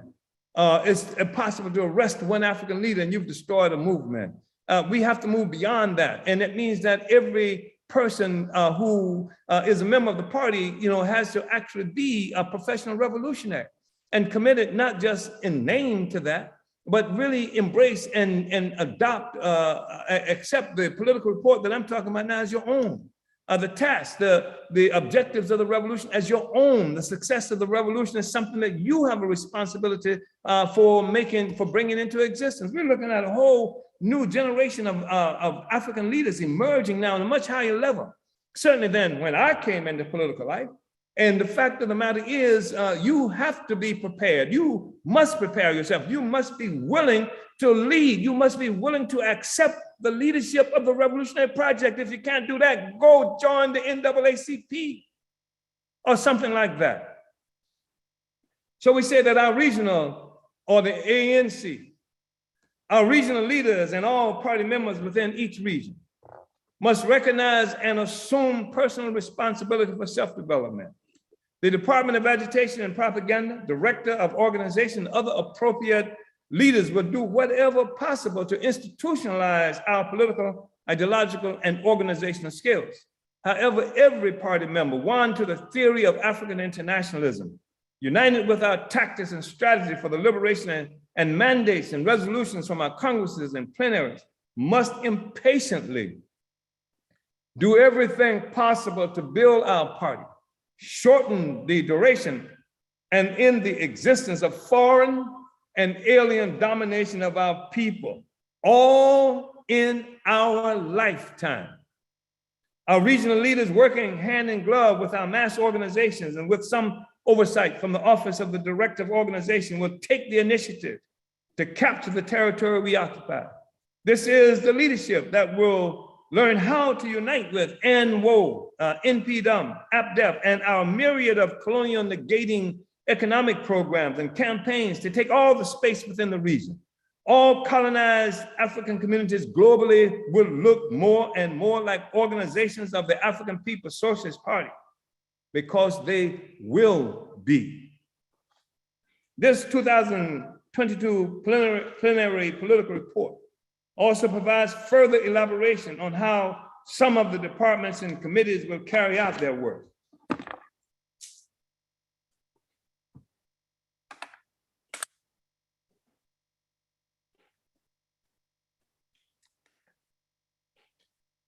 I'm on page 122. The Office of the Deputy Chair. The Office of the Deputy Chair, Ona Zane Ishitel, is responsible for providing leadership over the party's economic development work, which we interpret to be the work to develop the independent anti-colonial economy of the dispersed African nation. This work is responsible for developing the independent anti-colonial economy of the dispersed African nation. We see it headquartered in the United States. We see much activity happening in St. Louis and much activity happening in North St. Louis, but this is a part of the process of developing an independent anti-colonial economy of the dispersed African nation. And there are certain requirements to make this happen. This is no attempt to set up mom and pop shops that so-called survival programs and do-for-self institutions. This is the part of negating the authority, the power, the influence of a foreign and alien power, and to accept responsibility for building our own independent economy that stretches across the globe wherever African people are located, to create a process that can integrate our activity, our collective common economic activity into a process that benefits the total liberation of Africa and African people around the world. This is what this work that we're talking about falling right now under the leadership of the Deputy Chair. The Deputy Chair's office has not only set the bar for how the work of our different departments should be carried out, she has also put her mark on virtually every area of work globally. I can't say too much about that because she's not somebody who just talks about it. She has gone into the places where this work has and done it. I mean, she was on the ground, in the dust, in the freezing weather, in the heat, in the notorious heat in the summertime of St. Louis. She was there supervising the demolition of properties and the rebuilding of them practically. She picked up the bricks and stuff like that and moved them. She was somebody who was there practically. So this, again, is not just some discussion or some abstraction. And guess what? That this is not going to be given to us. White people are not going to just suddenly give us what has happened. We have to do it. We have to be the pioneers of the new world that we're involved in creating. And this is what's being called for by this plenary. This is what's being required of every member of the party who must be a leader from the particular area of responsibility that she has. On the block where she's selling the newspaper, door to door in the communities, in the townships, everywhere, this is what we do. We have to assume responsibility for that. We must be jealous of any power that's in our community that we do not control. It has to be our power, the power of the African working class uniting with the poor peasantry. It has to be the power of African internationalism. It has to be the power of the African People's Socialist Party writ large. Uhuru. So a year ago, I spoke of this work by the deputy chair and of her report to the second plenary. Her commitment to the regional strategy that was initiated at our 7th Congress is also revealed in her report. It was consistent with her approach to every area of the work she has taken on. The deputy chairwoman has brought organization, budget training, and economic development procedures to virtually every department and committee of the party. And her proficiency is obvious in this passage from my second plenary political report excerpted here. I want to say this, because some people, they've been involved in what's supposed to be the movement where conversation is everything. People rap good and talk about this militantly, et cetera. But the thing about economic work, the implementation of the economic work, it requires something different. It requires a certain kind of discipline that you can't get away with just blowing smoke and talking trash and being the best speaker alone. You have to implement this. There are numbers and figures and budgets and things like that have to be realized. And there's a certain discipline that has demanded. And so you see a certain sharp kind of struggle that's always there. It's not like the same old thing where we can just do it this way, casual. No. Our resources, the people's resources are concentrated here. We call on people to bring their resources here. We call on you to take responsibility for that. And we say there is a unity between economics and politics, that we say that politics is only concentrated economics. Ours is a politic of self-determination. Ours is an anti-colonial politic. Ours is a politic to take control of our resources. Concretely, that's an economic struggle we're talking about, because we are talking about liberating the productive forces of the African nation. The productive forces of the African nation, that means the land, that means the resources that's available, the implements necessary to create, and it means the human beings who have to do this. These are the productive forces that we are struggling to deal with. When you talk about self-determination, it ain't just some word. You say self-determination and then that's it. That now you march happily off to this wonderful Africa that you didn't have to rescue, that you didn't have to organize, that you didn't have to build infrastructure for, that you didn't have to kill the mosquito and do all the necessary work to free our people from deadly viruses and other things that's been imposed on us. No, we have to do this. And so the thing is that the economic work demands it. It demands a certain kind of discipline. It is the political work, it demands it. The political work is something that fights for the capacity to carry out the economic interest of liberating what? The productive forces that's captured, held in captivity, that's colonized and what have you. So anyway, I'm saying again, her commitment to the regional strategy that was initiated in our 7th Congress is revealed in her report. And so I'm going to just say something about her her report, and we say that her proficiency is obvious in this passage from my second plenary political report that I'm reading from now.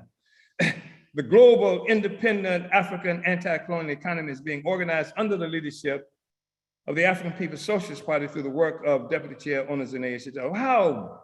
What a brazen and audacious statement we are making. The global anti-colonial economy.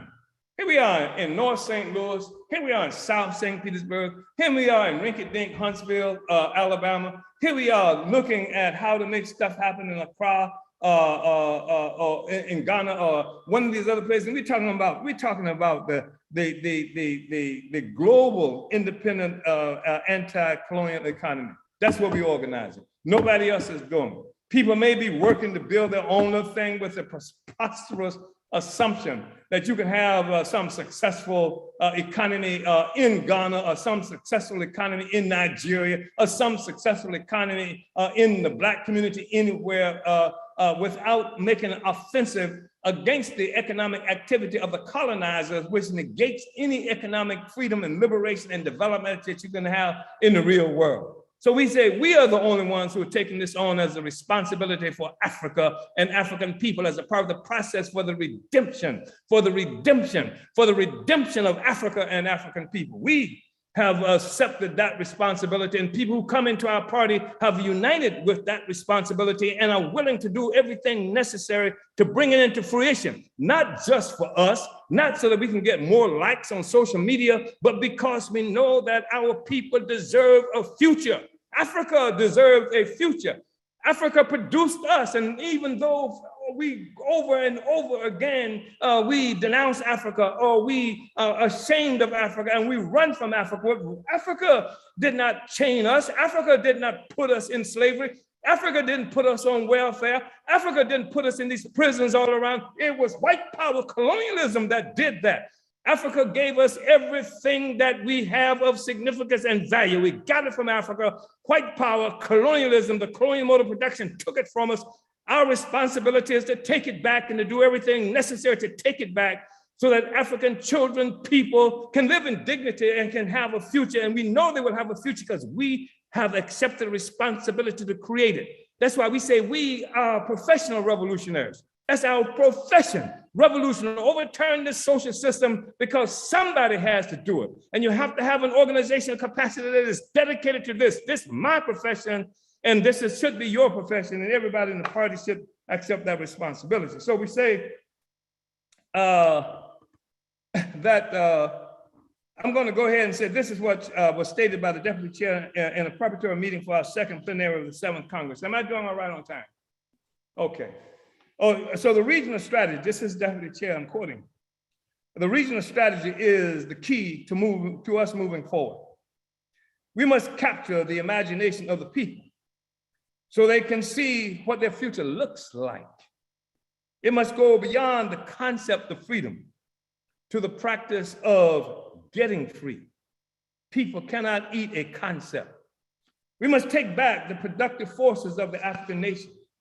We're not talking about survival programs, nor do-for-self programs. We're talking about building an anti-colonial world where workers will have the power, where the African working class will own and control the means of production. This is what she said. And one of the mandates of the deputy chair's office is to build the African National Independence Business Association, ANIBA. ANIBA is being created as an association of African-owned businesses, institutions, enterprises, and entrepreneurs that support African self-determination and economic independence. Its mission is to transfer business skills and experience to existing and/or aspiring Black entrepreneurs that are designed to enhance our community's capacity for achieving economic self-reliance in our struggle for Black national liberation under the leadership of the African working class. And let me just say this. See, this question of Black businesses is something that African revolutionaries have had to struggle with forever. And most of the Africans who look at the issue of businesses, et cetera, take a capitalist approach because that's all we've been taught about business.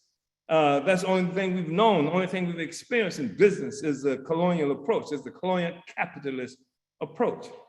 And so, but the fact is that what we have to understand is that businesses function as a part of an economic component of life. And so the question is, what kind of businesses and how will we have economic life? I mean, some people act like the biggest struggle we're involved in is socialist development versus capitalist development. But for the longest period, we've been struggling with the question of development, period. That there ain't no damn development. The fact is that Africa is suffering, all of our resources stolen from us. So when we have a capacity to develop a means by which we can engage in economic activity, and we living right now during this era of colonial capitalism, how do we begin at this moment, while we live under colonial capitalism, to begin to assault the colonial capitalist system in a way that benefits us? How can we produce for ourselves? How do we produce for ourselves? How do we build our own houses? How do we do all these other things? We know we have all kinds of people with talents and skills who actively go out and do that, but they are working, contributing to the overall colonial capitalist scheme and system without concentrating any of that power for Africa within the African community. Every African is complaining all the time about how these foreigners and Arabs and other people are invading our communities and running their businesses, et cetera, and Black people won't buy from me and won't do this and won't do that. Well, the point is that we have to organize African people who even think about being in business, having a business, et cetera, to become a part of an anti-colonial process. We're not telling you don't go into business, but we're saying buy Black is not enough.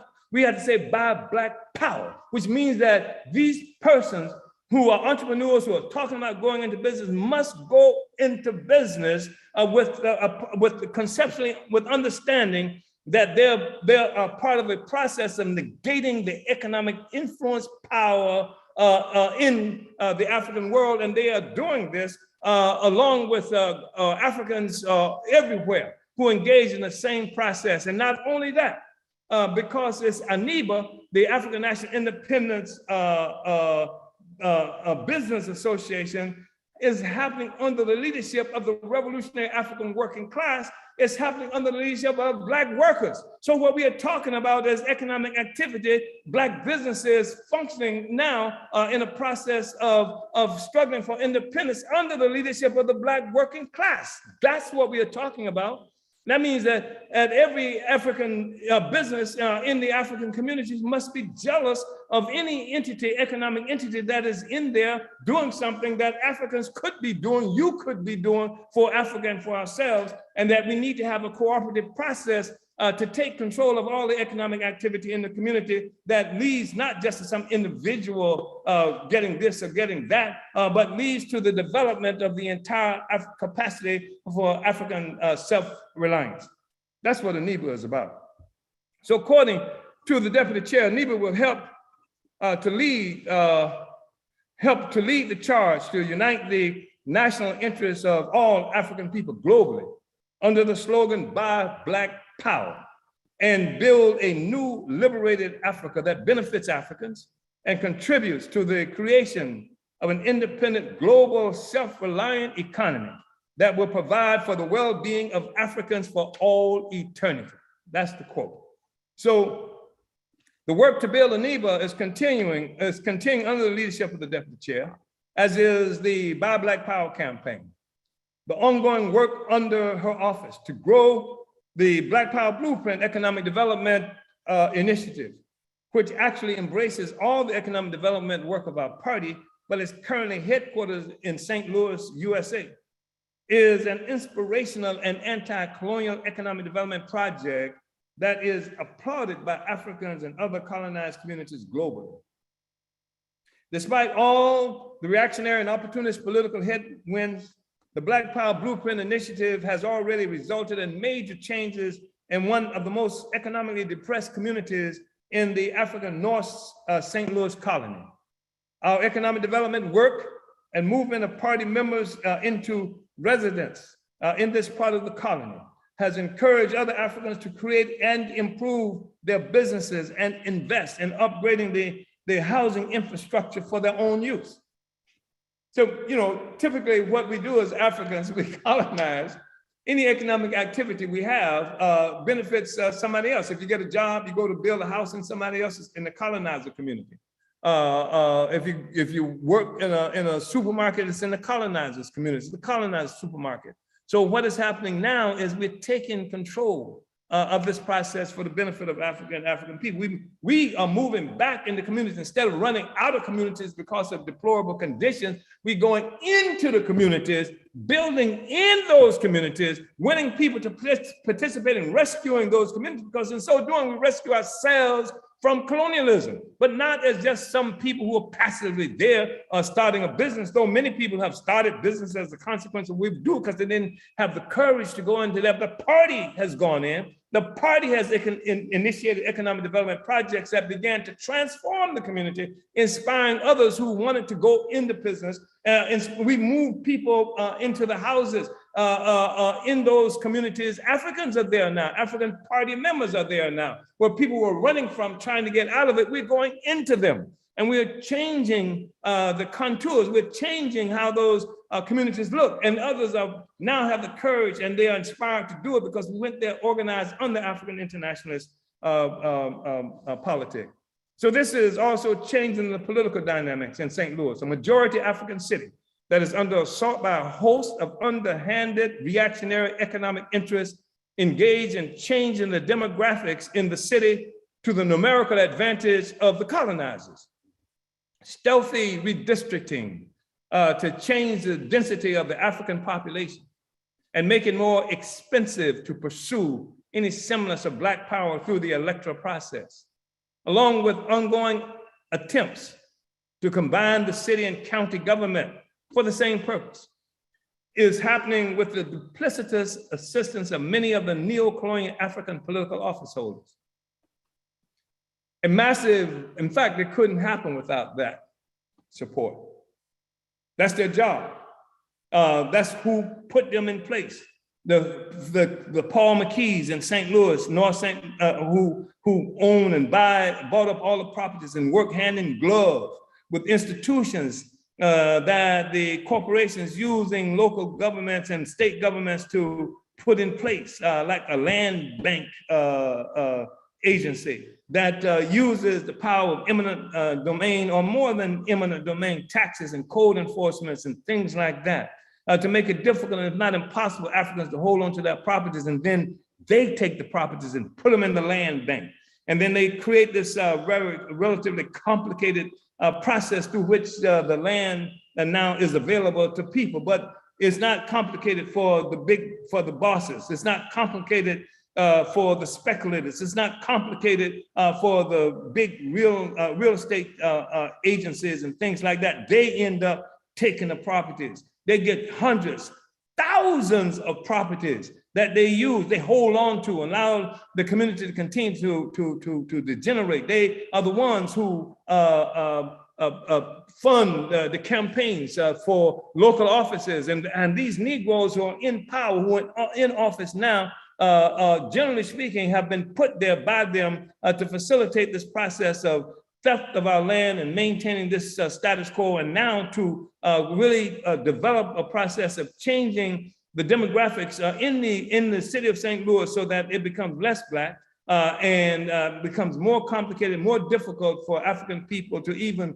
look for a semblance of political power using the electoral process, with because especially since we have been there, the possibility of some genuine force looking out for the interests of the African working class itself, vying for political power to change the relationship that we have to white power there in St. Louis.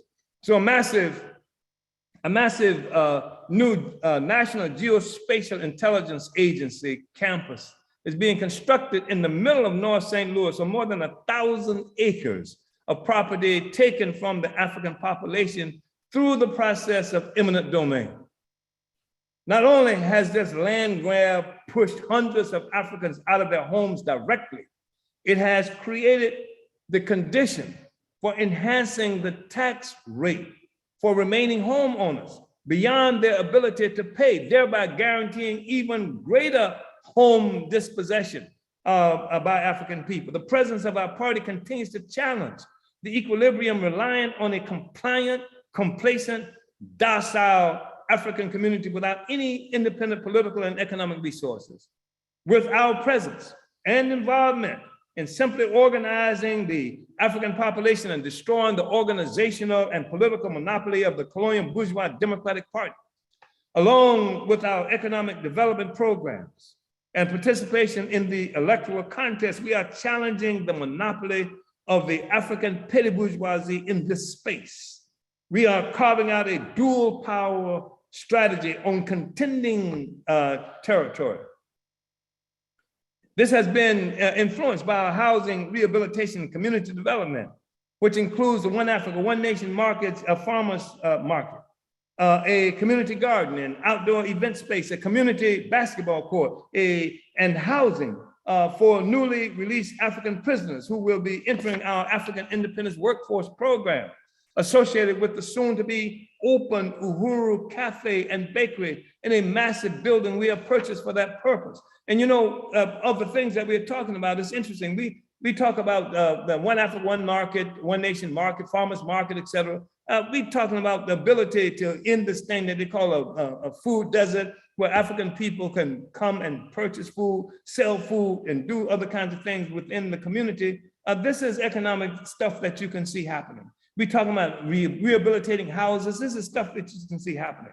But the other thing that's really important is a basketball court. There's no economic activity that's going to be happening on the basketball court. The fact is that this is something our community needs for a cultural and other kind of community development, to have the ability to come in your community and play basketball instead of what everybody in every African community, especially in the United States, is accustomed to seeing that Africans sticking up these so-called fake basketball process in the street, using bicycle rims as hoops, or using some plastic apparatus that you can get from one of the box stores, big box stores, and stick it up on the street and pull it out of the street when cars are trying to come and this kind of thing. It's a basketball court. And the children and young people and old people can play basketball. And people can come out. We got bleachers associated with it. We got lights associated. We got the whole thing. It's a basketball court. This contributes to the health and development of our community. It's not just purely economics, as people understand. The party has done this. This is what's happening under the leadership of the deputy chair. This is the kind of work we do. Somebody criticized us, some smart person, I think some white guy who has some, what they call them, influential, person in cyberspace. That, yeah, you call it economic development, we got a basketball court. Yeah, we got a basketball court. And it's a luxury to be able to laugh at that when you can't find, when our children just to play basketball. Young people just to play have to play in the streets and what have you. You know, Mike Brown died in the street, right there in Ferguson, just walking in the street. And that's where they want to keep us, in the streets. They want to keep us from having a capacity of our own, but we are changing that. We are challenging that. So properties have also been purchased and plans forwarded for a women's healthcare and doula training program, as well as for an African business center that will be organized in repurposed shipping containers that we are achieving. All of this work that already exists or is in the final stages of development. All of this is work that already exists or is in the final stages of development. In other words, this is not imaginary, fanciful prattle without an actual material foundation. This year's third plenary of the 7th Congress will receive a full report on these and other things being accomplished by the office of the deputy chair. And this is going to be something that people should look forward to seeing in this plenary. If there's any shortcoming to be noted, it is the fact that after years of doing everything to build the economic development components of every other area of the party's work, the deputy chair is having established the necessary training manuals to further the party's work in so many areas. Will now be able to dedicate some efforts to the development of her own office that functions as a ministry of economic development in an organization planning to govern. We plan to govern. That's what we do. We plan to govern. There is one other thing, however, that the office of the deputy chair must take on, something I have persistently pushed for some time now. That is the need to democratize economic work so that party and movement members and the entire internationally dispersed African nation can play a role in achieving colonial negating economic self-reliance. This gives true meaning to our position that the political and economic are one, that politics simply concentrated economics. It was put this way a year ago for our second plenary.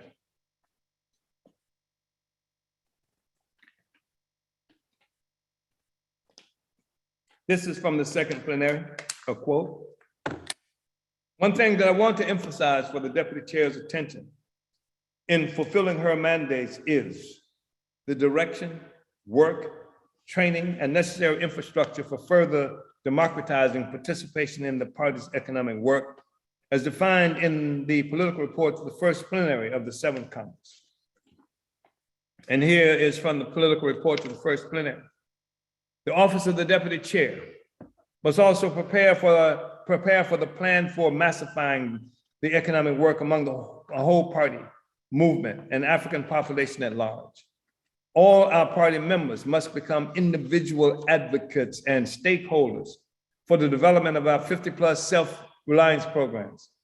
In every aspect of our work among the African masses, party members must win Africans to take part in the struggle for African self-reliance by supporting our programs and institutions with financial contributions. Party regions must begin the process of winning all our mass committees and local party organizations to train and instruct all our members to win on-the-spot donations from all the people we encounter during our political work, especially Africans. And this includes poor Africans also. It's really important that poor Africans be a part of this process of contributing to the economic development. This is one of the most important methods for explaining the programs and self-reliance to our people, allowing them to become willing accomplices in this aspect of our liberation and winning even more respect from the people because of this economic work. So now party members, when we go out with the Relentless newspaper, we confront and talk to people about this and that, we are asking them to make a contribution for economic self-determination for Black people, for the African nation, for our doula program so that African women can go through pregnancy without the kinds of complications and difficulties usually associated with it, having to deal with white power, white people, white doctors, white this and that. So that we can deal with this issue of food deserts by opening up our own markets, places in our communities, like we've done in St. Louis, for example. So that we can take on all of these programs like with Africans who are getting out of prison. Now we've created a place where they can live. They can live while training in the training process that we've initiated that will teach them, train them how to do culinary work, how to work in cafes, how to own businesses and things like this. All of our members should be capable of talking to ordinary Africans to say that we are doing this for the African nation. Black people everywhere need to become self-reliant and not have to rely on white power, white people for our existence. This is part of what I'm talking about. I'm not just talking about, we have, in our stores or something, we put up a can or we put up a job where people can make a contribution. That's all well and good. That should happen. All of the people who operate our institutions just say, yeah, make a contribution to this and that. That should happen. But I'm saying every member of the party, every person in our movement should constantly, consistently be asking the African population to engage in support of this. And then we don't have to just say that only Africans should be asked to support this.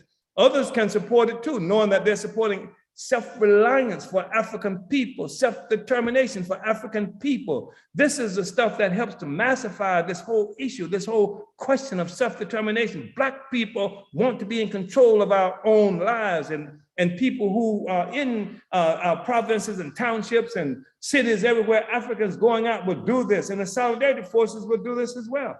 So everything, now the whole economic work permeates all of the political work that we do everywhere, all the time. This is something that has to happen. So the office of the deputy chair must establish the infrastructure, collection and accounting process, and all the protocols to carry out this mandate that can be as important as any of our other economic programs because of its inclusion of individual party members who are not necessarily assigned to any of our economic institutions. This program allows the African masses to become a fundamental part of our economic development, even when they are not physically located in an area of one of our institutions. Africans everywhere must be able to recognize the significance of these economic programs for them, no matter where they're located, because it's for the African nation. Implementation of this mandate will require cooperation with the Department of Agitation and Propaganda for propagation among the party and people, and mobilizing the spear distributors to help with this mission. It will also require support from the directive organization, who will have to unite, mobilize, and provide a training process for all party movement members for success. The Department of Agitation and Propaganda, I'm going to have to escalate this process now. The Department of Agitation and Propaganda, led by Director Akile Anai, is part of the party's political bureau that had been neutralized through adoption of the ad hoc leadership committee. Greater growth and development of the Department of Agitprop will be facilitated as we resurrect the political bureau and party structures to their proper place based on rehabilitating democratic centralism as called for by our Constitution. This means that the ad hoc democratic centralism that placed all the organizational components of the party directly under my leadership is being replaced by democratic centralism that is exercised throughout the entire party through appropriate leaders and structures.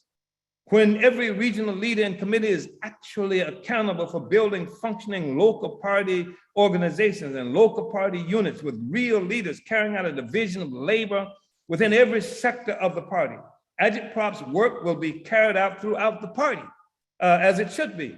Local party organizations will involve individuals and committees responsible for implementing the political education regime and spear selling responsibilities in local units and party organizations.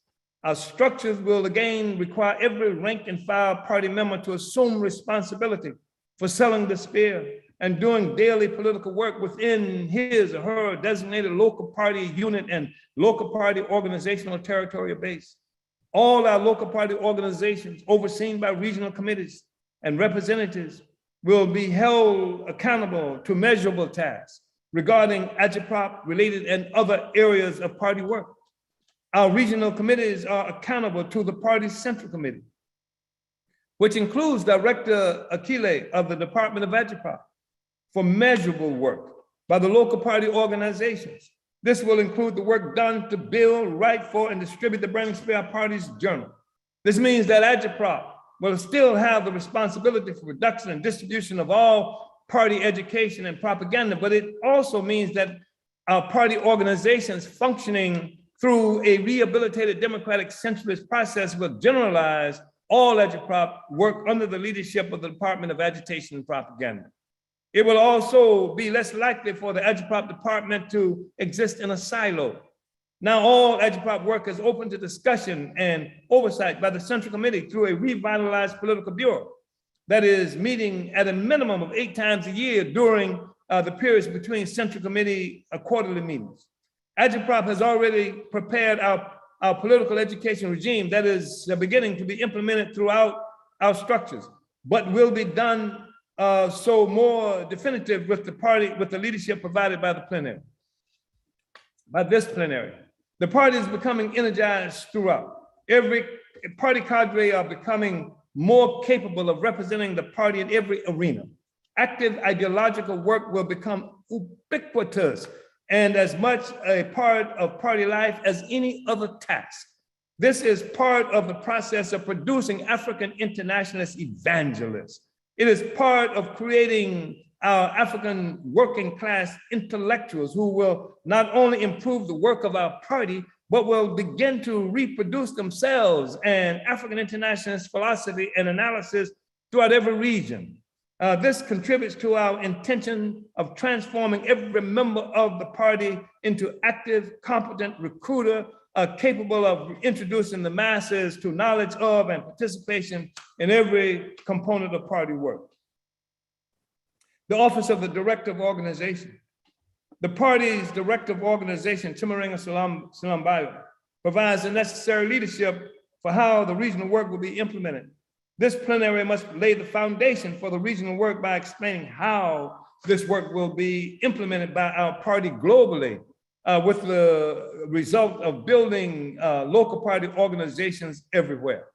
The directive organization must also lay out the processes and protocols for recruitment and membership maintenance to be implemented by local organizations and by our cadre within the party mass organizations as well.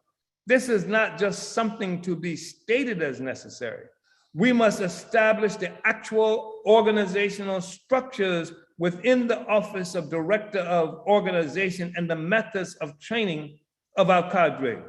For example, having established recruitment as the most important general campaign of the party, we are currently democratizing the recruitment work by spreading the responsibility throughout our structures and holding all components of our structures accountable for measurable evidence of recruitment as a normal functioning of organizational and individual cadre responsibility. We were talking about holding all components of our structures accountable for measurable evidence of recruitment as a normal functioning of organizational and individual cadre responsibility. The Office of the Director of Organization oversees this, making certain that all party organizations are carrying out this measurable recruitment work within our structures all the time with measurable accomplishments. Every party member functions as a conscious evangelist. We are always recruiting. This is not to be confused with the special recruitment, into and massive campaigns and initiatives generated by the Department of the Director of Organization. Our rehabilitated democratic centralist work under the leadership of fully functioning committees promote recruitment as a normal part of our party work. I just want to say this.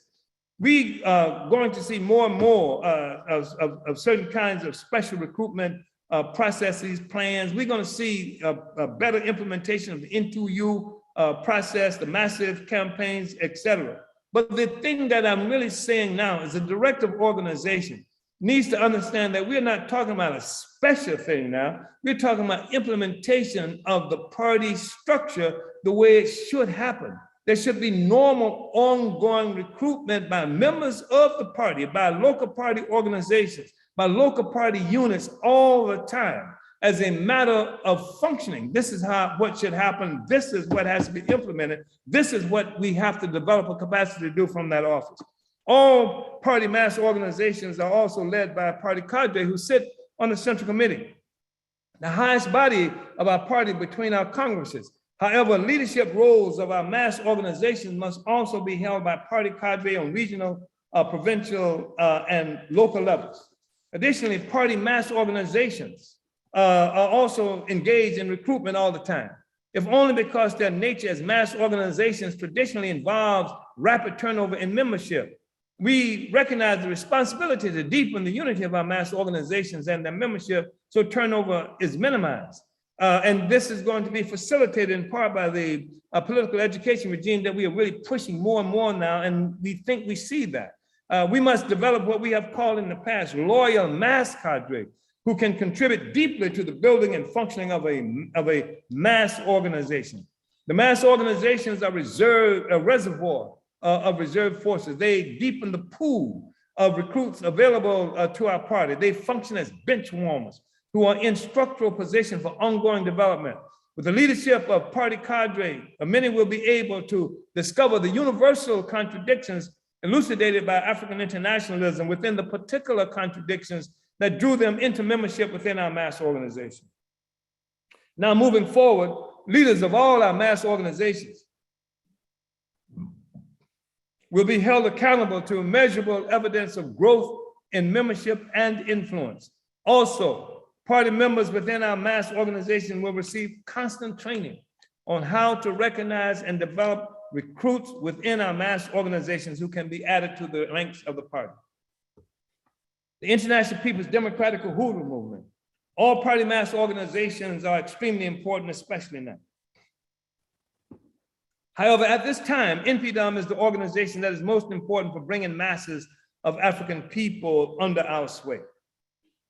It is the mass organization that is closest to the party in terms of the kind of generalized, organized, anti-colonial activity it provides for Africans who have not and may never achieve full unity or revolutionary discipline necessary for party membership.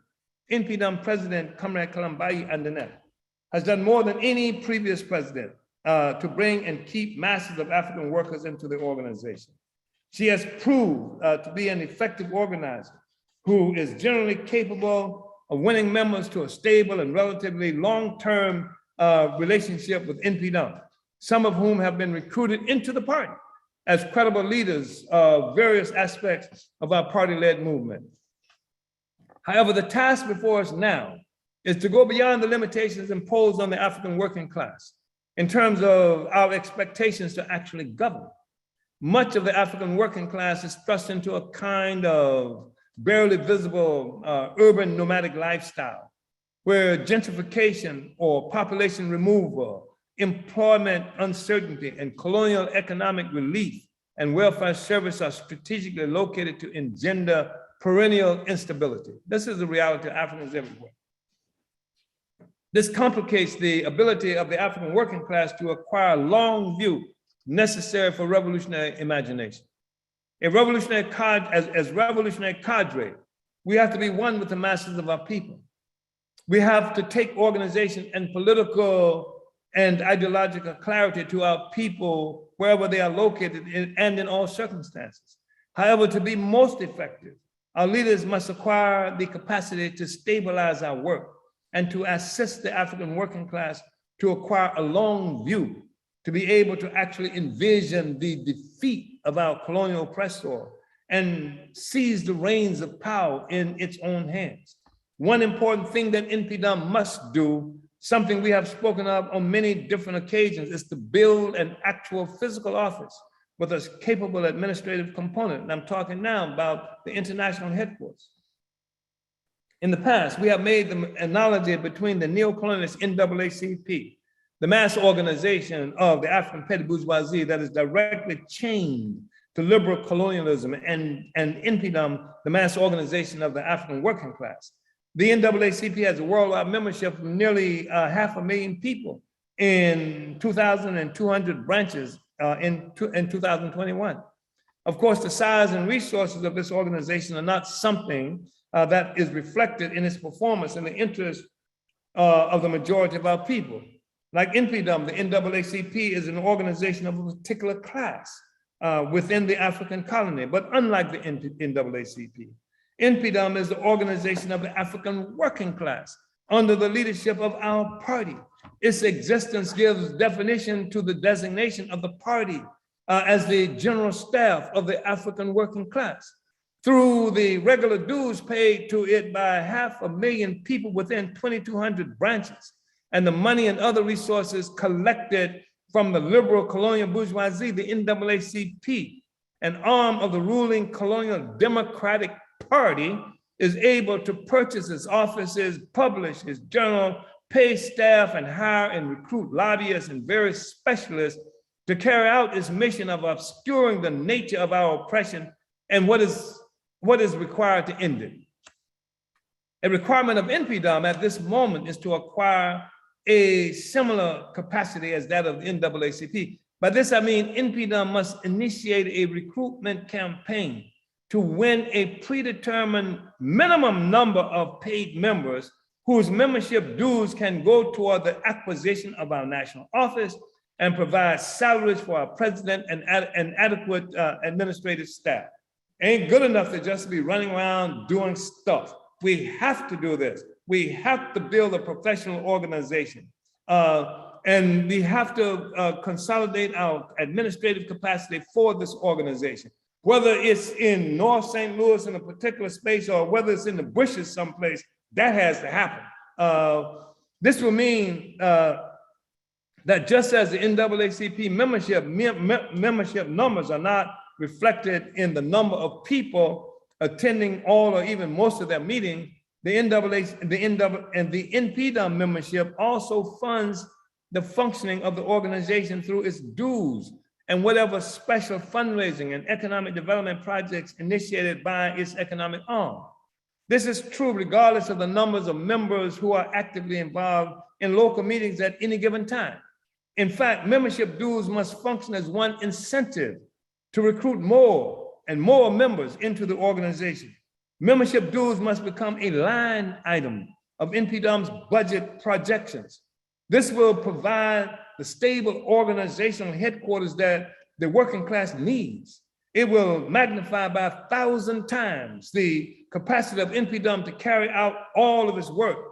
And it will contribute to expanding the imagination of NPDUM to initiate other arenas of struggle that cannot currently be imagined because of limitations of members and resources. NPDUM must develop the long view that is provided by African internationalism, the revolutionary theory of the African working class.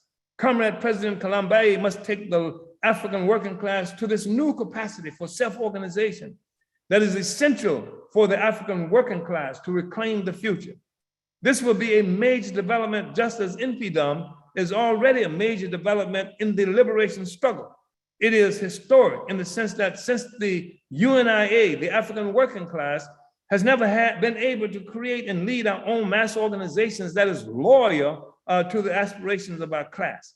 Any other time, we have seen some iteration of such. It has been something created by the colonizers for their own benefit. The African National Women's Organization. The African National Women's Organization is clearly coming into its own. Comrade Yejide Odunmila has been relentless in pursuit of this aspect of our organizational strength. She will report on her already visible success of much of the work to fulfill her mandates stemming from our second plenary. ANWO appears to be growing qualitatively stronger in terms of the development of more stable, united, and tested leaders. The ANWO campaigns put forward at our last plenary also appear to be on course, notwithstanding some typical contradictions to be expected within a mass organization. However, I would like for Comrade Yejide to consider a very bold move I have advocated for some time now. The party's relocation of our international headquarters to St. Louis is very significant. We have already mentioned how this move accompanied an obvious change in the heightened militant consciousness of African people that was pushed to the surface in August 2014, when the US government gunned down young Mike Brown in the St. Louis suburb of Ferguson. The African People's Socialist Party was not the only force that recognized the significance of the mass anti-colonial uprising following the August 9th police murder of Brown. Our colonial oppressors also saw it, and fearful of the anti-colonial resistance becoming generalized, deployed and funded with millions of dollars, scores, if not hundreds, of opportunist organizations and personalities to misdirect our struggle towards some form of reformist compromise. The leap of anti-colonial consciousness associated with the domestic colonial military murder of Mike Brown provided our party the long-sought opportunity to bring revolutionary anti-colonial consciousness and organization to St. Louis. Now, with much of the colonial bourgeois resources having become more difficult for opportunists to acquire, our party is the main working class anti-colonial force in the city. And we are leading the African working class to new visions of a liberated victory. The relocation of our international headquarters to St. Louis contributes to a concentration of our forces that will multiply our influences and power exponentially. A concentration of our forces will enable the party to go beyond what has already been accomplished with our foray into the electoral arena that put anti-colonial politics in the electoral ballot in St. Louis for the first time. The power of our political presence is also experienced by the people through our development of all-inclusive economic development programs characterized as Black Power Blueprint. There's no other work anywhere in the world that better demonstrates that politics are simply concentrated economics than our party work in St. Louis under the leadership of Deputy Chairwoman Onezene Shatella. ANWO President Yejide Odunmila is currently planning to acquire a physical office in Washington, D.C., where she currently lives. However, I want to recommend that Comrade Yejide give the most serious consideration to acquiring the ANWO office in St. Louis. Not only would this contribute to the strength of our concentrated power in St. Louis, but it can also contribute to the achievement of ANWO programs, including the acquisition of an office. Right now, the cost of property in St. Louis is considerably less expensive than in Washington, D.C. And the party programs already been initiated or proposed for St. Louis include much of what ANWO is planning for itself. Comrade Yejide must consider making the move to St. Louis. She can consider selling or renting out her home in DC and ANWO's purchase of property in St. Louis, which sometimes includes affordably priced combined living and office spaces. Moreover, Comrade Yejide's husband, Kiongozi, a loyal party member, could play a critical role in renovating any property acquired in St. Louis, as he has previously done with party properties in Oakland, California. I know this would be a bold move, but it would certainly enhance the strength and capacity of a party in St. Louis, of the US and internationally, since ANWO, like NPDUM, has an international presence that it continues to build. The All African People's Development and Empowerment Project, APDEP. The All African People's Development and Empowerment Project, APDEP, led by Director Aisha Fields, is one of the party's most popular mass organizations because of its practical response to practical problems inherent to colonial domination of our people around the world. After successful coordination of the party's People's War campaign, which began with the onset of COVID-19 colonial virus lockdowns in the spring of 2020, APDEP has maintained critical leadership for the entire Uhuru movement and African community on how to move in the face of this treacherous pandemic that brutally impacted the colonized African working class. As I summed up in my 2021 political second party plenary report regarding APDEP's critical leadership in the wake of the colonial virus pandemic, which continues up to now. Quote, throughout the All African People's Development and Empowerment Project, APDEP, led by Comrade Aisha Fields, we can actually see the emergence of an international African healthcare system revolving around the collective participation of African people. APDEP's Project Black Ankh, our anti-colonial answer to the imperialist Red Cross, has initiated the People's War against the COVID-19 colonial virus, deploying party and Uhuru movement members throughout the African colony, from townships in South Africa to US cities in Florida, California, Pennsylvania, and elsewhere.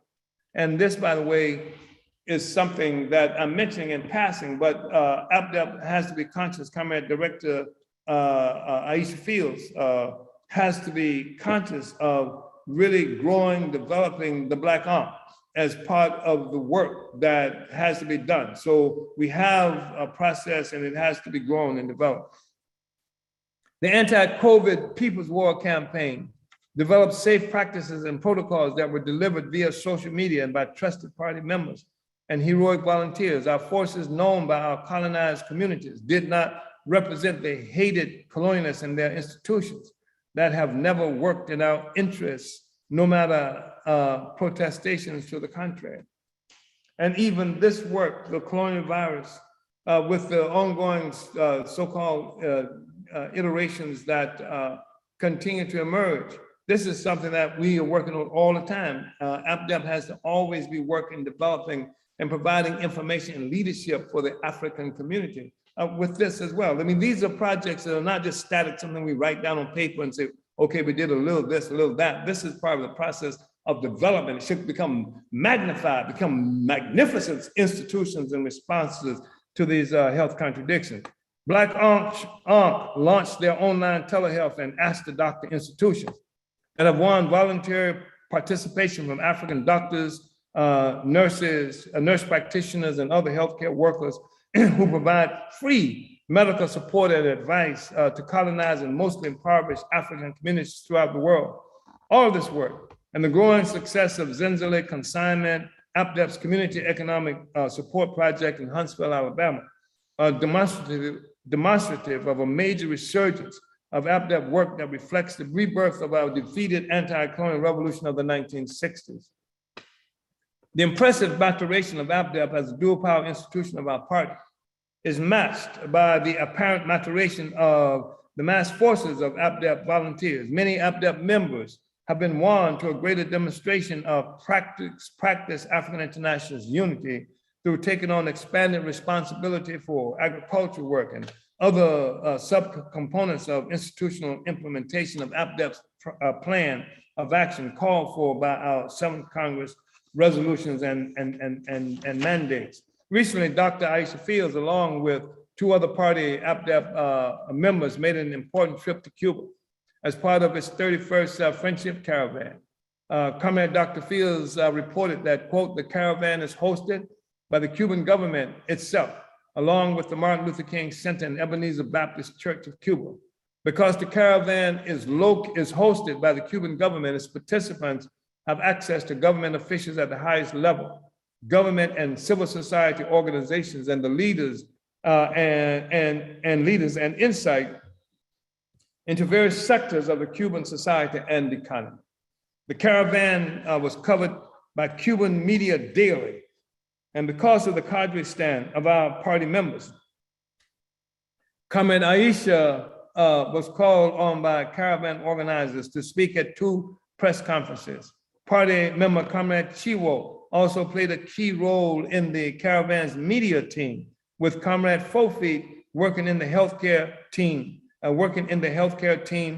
taking temperatures and enforcing COVID protocols. Fofi was interviewed on Cuban nightly news. APDEP leadership has summed up that they achieved every goal they set for a trip. The trip, and Director Aisha reported that the caravan members had a closed televised meeting with Cuban President Miguel Diaz-Canel. I was one of 7 people chosen by IFCO to ask the president a question. In my question, I introduced myself as a member of the Central Committee of the party, appreciated the history of solidarity between the African Liberation Movement and the revolutionary Cuban government and people, and asked if he had a message for African people as we struggle against our common enemy, the US government. His response recognized the unity of our struggle and called on Black people to keep fighting. We made important contacts for recruitment and training, and were given commitments to help provide training for our medical team from 2 vice directors at the Cuban Medical School, ELAM. This was a huge win, as this was the primary goal we went to Cuba to meet. This verbal commitment will likely take time to materialize, as my understanding is that it would have to be given approval from the Ministry of Health. But with our relationship we have established and the help of IFCO, Interreligious Foundation for Community Organizing, I'm confident that we can make it happen. Already I have reached out to the 2 vice directors via email to follow up on their verbal statement of support and am awaiting response. That's unquote. So while in Cuba, the party members tabled at a caravan event and made multiple contacts with Cuban doctors and scientists and organizations and individuals, both in Cuba and from the US. APDEP has many plans to move on the favorable potential resulting from this trip and develop the ongoing relationship to the African Revolution with the government of Cuba. The African People's Solidarity Committee and Uhuru Solidarity Movement. How are we doing with time? Uhuru Solidarity Movement is maturing into an especially important mass organization that functions under the immediate leadership of the party. Let's see this again. The Uhuru Solidarity Movement is maturing into an especially important mass organization that functions under the immediate leadership of the party organization, the African People's Solidarity Committee. Although USM does not require the cadre level of organizational unity that is demanded for APSC members, it has nevertheless brought hundreds of colonizers under the leadership of the party in more than 30 states and 130 cities within the United States. Under the leadership of APSC Chairwoman Penny Hess, USM chaired by Jesse Neville is also involved in practical political work that contributes to changing the political terrain within the US and elsewhere. This is especially true of their reparations-related work that continues to introduce thousands of colonizers and others to the reparations issue. USM members contribute scores of thousands of dollars themselves in reparations and win many other colonizers to assume a responsibility for forging unity with our struggle. Many do so by giving reparations to our independent dual power anti-colonial economic development projects. In 2021, following my directive and that of me and the deputy chair, USM made a political thrust to win segments of the moneyed sector of the settler colonial population to practical support for our reparations demand. This is one of the factors that contributed to the fact that USM was able to acquire more reparations money for our economic projects than ever before.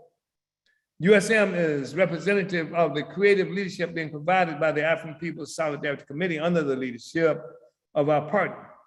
Some people may be confused by the difference between the cadre level APSC and USM, because there's a tendency globally for many to refer to our movement overall as the Uhurus. But the African People's Solidarity Committee was organized by me in 1976 as a major strategic move that opened a new front among the colonizers after the African liberation movement has suffered many reverses globally. By 1985, APSC had developed into a major force in pushing the demand for reparations within the settler colonial population through self-initiated economic institutions and various political campaigns, including the March Against Genocide, now the March for Reparations, and the party mandated days reparation to African people. One of the initiatives of the APSC was the creation of USM as a mass representative of the party's solidarity work. This year, under the leadership of the Deputy Chair, Onozene Shatella, APSC has opened up an Uhuru Solidarity Center on the south side of St. Louis at 2654 Gravois Avenue in the white community. In a building owned by the party through our Black Star Industries, APSC and USM have begun to work out of the space where a large sign calling for unity through reparations will go up soon. The significance of a center created specifically by the African Working Class Party and coordinated by members of the colonized nation, of the colonizer nation, I should say, under party leadership, as a public stand of white reparations to African people is immense. This is especially true in St. Louis, with its more than 300 years of brutal colonial violence directed against African and colonized people. From the staging of the genocidal assault on the indigenous people to steal their land and resources for white settlers, to the white lynchings of ongoing murder of African people, to the Dred Scott decision, to the US government's dumping of toxic chemicals in the Pruitt Eagle public housing projects, to the building of the NGA spy agency in the middle of the African community, to the police murder of Mike Brown. St. Louis has always been the center of US policies stemming from colonialism as mode of production. The existence of the Uhuru Solidarity Center as a project of the Black Power Blueprint is a historic manifestation of the dual and contending power being built by the African People's Socialist Party and our goals for self-government of the African working class. So the party mass organizations are grounded in the people. These are party mass organizations through which we establish and maintain deep relationship with the masses of the people, especially from among the colonized African working class. Party cadre must be among the leading forces in all our mass organizations. It is our cadre who give the mass organization stability and coherent leadership. Our cadre are armed with African internationalist theory, with which we are constantly raising the level of understanding and political unity of the people with the party. With their training, party cadre are also functioning as revolutionary general staff by training the masses to be effectively organized to carry out the mission. Through our work in our mass organizations, cadre win the trust and confidence of our people, making them conscious followers of the party and the Uhuru movement and bringing the best of them into our party. This is an important area of party work because within our mass organizations, we get to know the masses we are recruiting, and the people also get to know us. The work of our directive organization must now include training party cadre on how to do this kind of work within our mass organizations. Not only as part of party fractions, but also as local party organizers or of party mass organizations when issues arise that provide opportunities to do so. In other words, we have the advantage of the mass organizations as instruments to recruit Africans and others as members of organizations under the leadership of the party. Party members thoroughly imbued with an understanding of our mass organizations and their functions will be able to organize any and all of our mass organizations anywhere in the world, even when there is no local party organization or other party mass organizations in the locale. This plenary helps to provide party membership with this understanding and training. Methods of applying appropriate recruitment protocols on local levels, units, local party organizations, etc., must be provided by the directive organization, and ongoing training must be included in our regional committee organizing. All of this will be facilitated by proper utilization of the standard party agenda, something for which the Office of the Directive Organization will also be providing training. Responsibilities for the party must be in the hands of the political bureau. We can see through the growth of the scope and influence of the African People's Socialist Party the urgency of establishing full-fledged democratic centralism in the party as determined by our Constitution. When I make the demand for the full implementation of democratic centralism in the party through the functioning of the political bureau, though, I'm not simply raising a matter of dutifully or mechanically upholding the party's constitution. It is a matter of unleashing the leadership of the party to carry out its role, especially now during this glaring deepening of the colonial capitalist crisis enveloping the world. The political bureau is the means by which the party central committee provides leadership over the day-to-day affairs of the party between the quarterly full central committee meetings. It is the body that organizes the central committee meetings and functions as an executive component of our structure, putting out our newspaper and other propaganda, forwarding our economic development for the party and colonized nation, checking up on the work development, designated by the Central Committee, including the work of Central Committee members, overseeing security and our mass organizations, etc. Over the last several years, since implementation of the One Party, One People, One Party, One Destiny campaign, the political bureau has been sidelined, and this has contributed to a distorted process within the party. The party has continued to carry out our work, however, not under the leadership of one center. There are now several centers, some of which do effective work from their locations, which have not been organically connected to the whole as our properly functioning political bureau would require. Additionally, I'm just saying that we've got really efficient work in some places, but they're happening sort of separately. This is happening out there in the world. So we have several different centers when we're supposed to have one center. And that's what the political bureau provides us with. That's what we're taking on.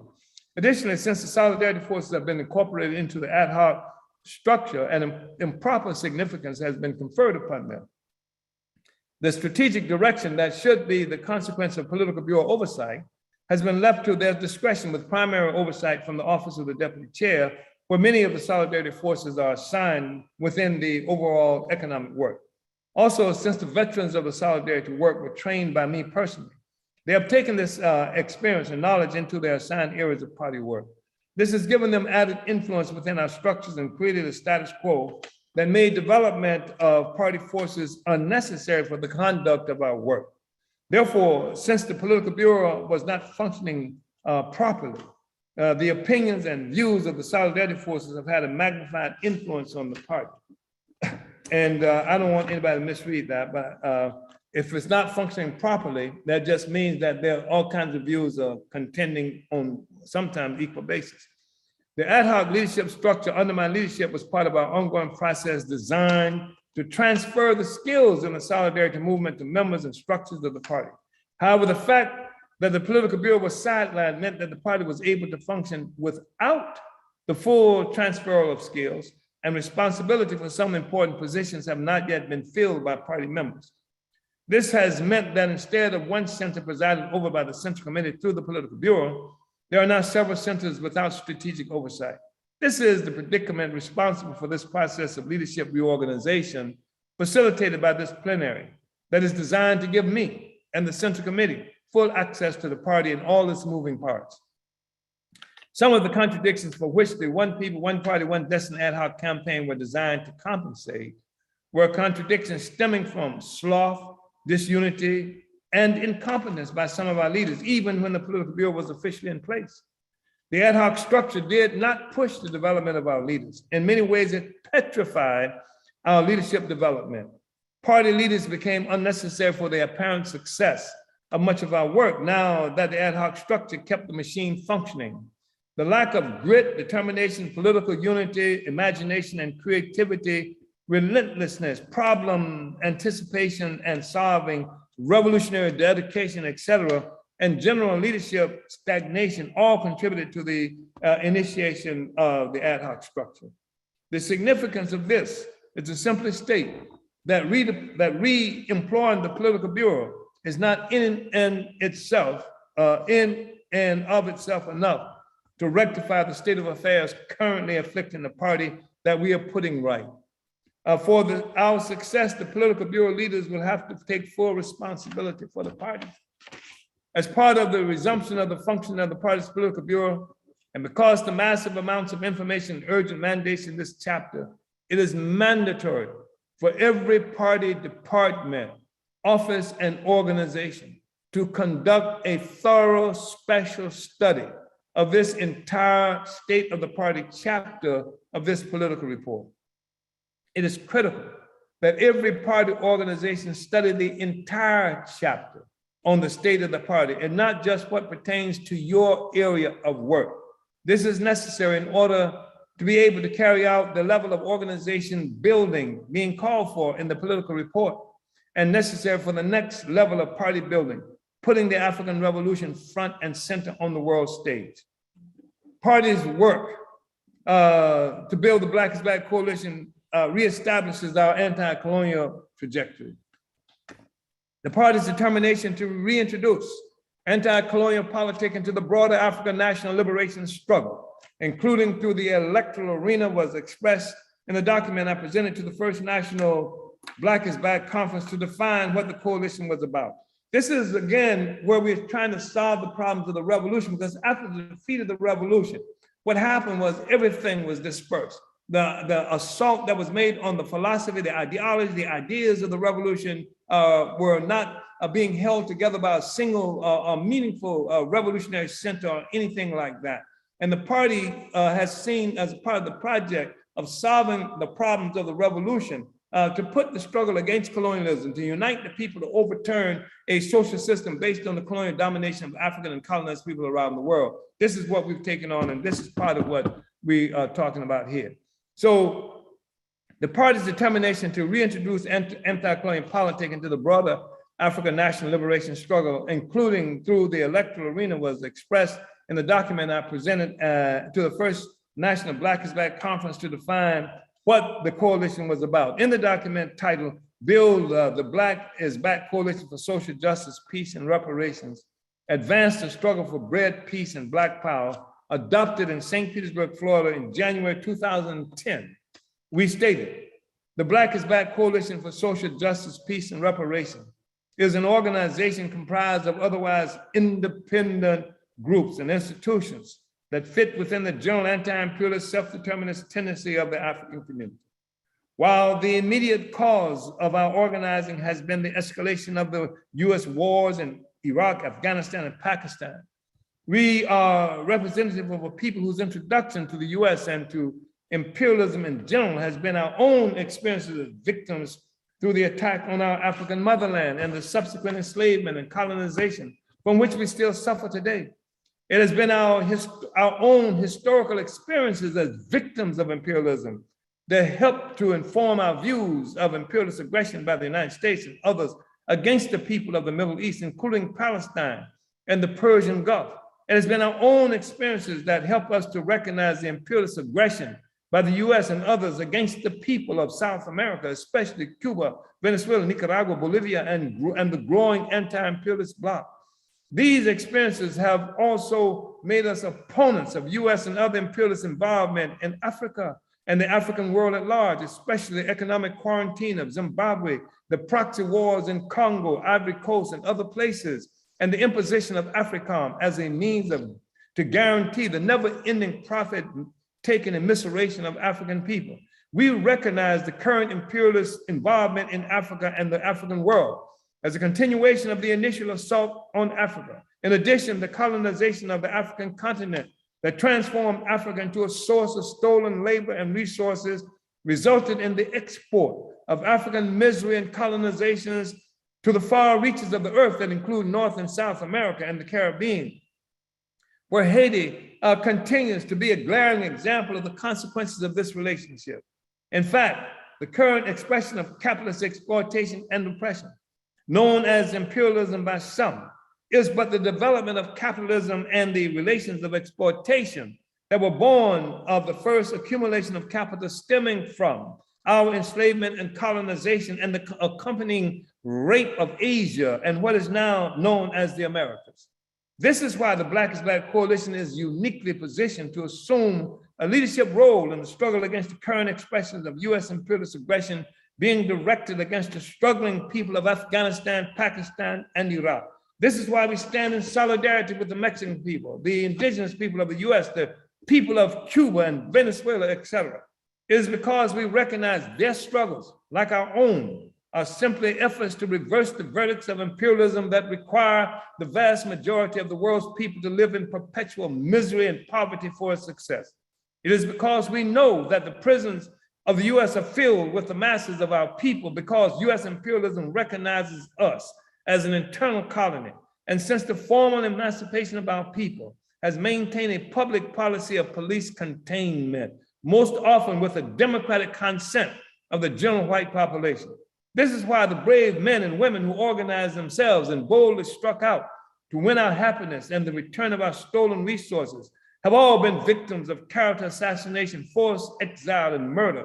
This is why scores of such men and women are now rotting in prisons or living furtive existences as hunted prey, even as the US preens on the world stage pretending social equality, having hidden its historically recognized white power behind the black face of the presidency of Barack Hussein Obama. This is the end of that quote.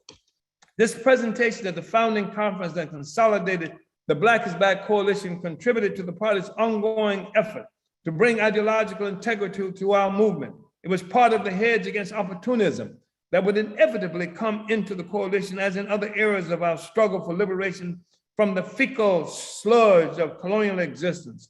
All our work in the coalition has been part of our struggle to overturn the opportunism that has sacrificed the long-term interests of our oppressed people to overturn foreign and alien domination for reformist palliatives.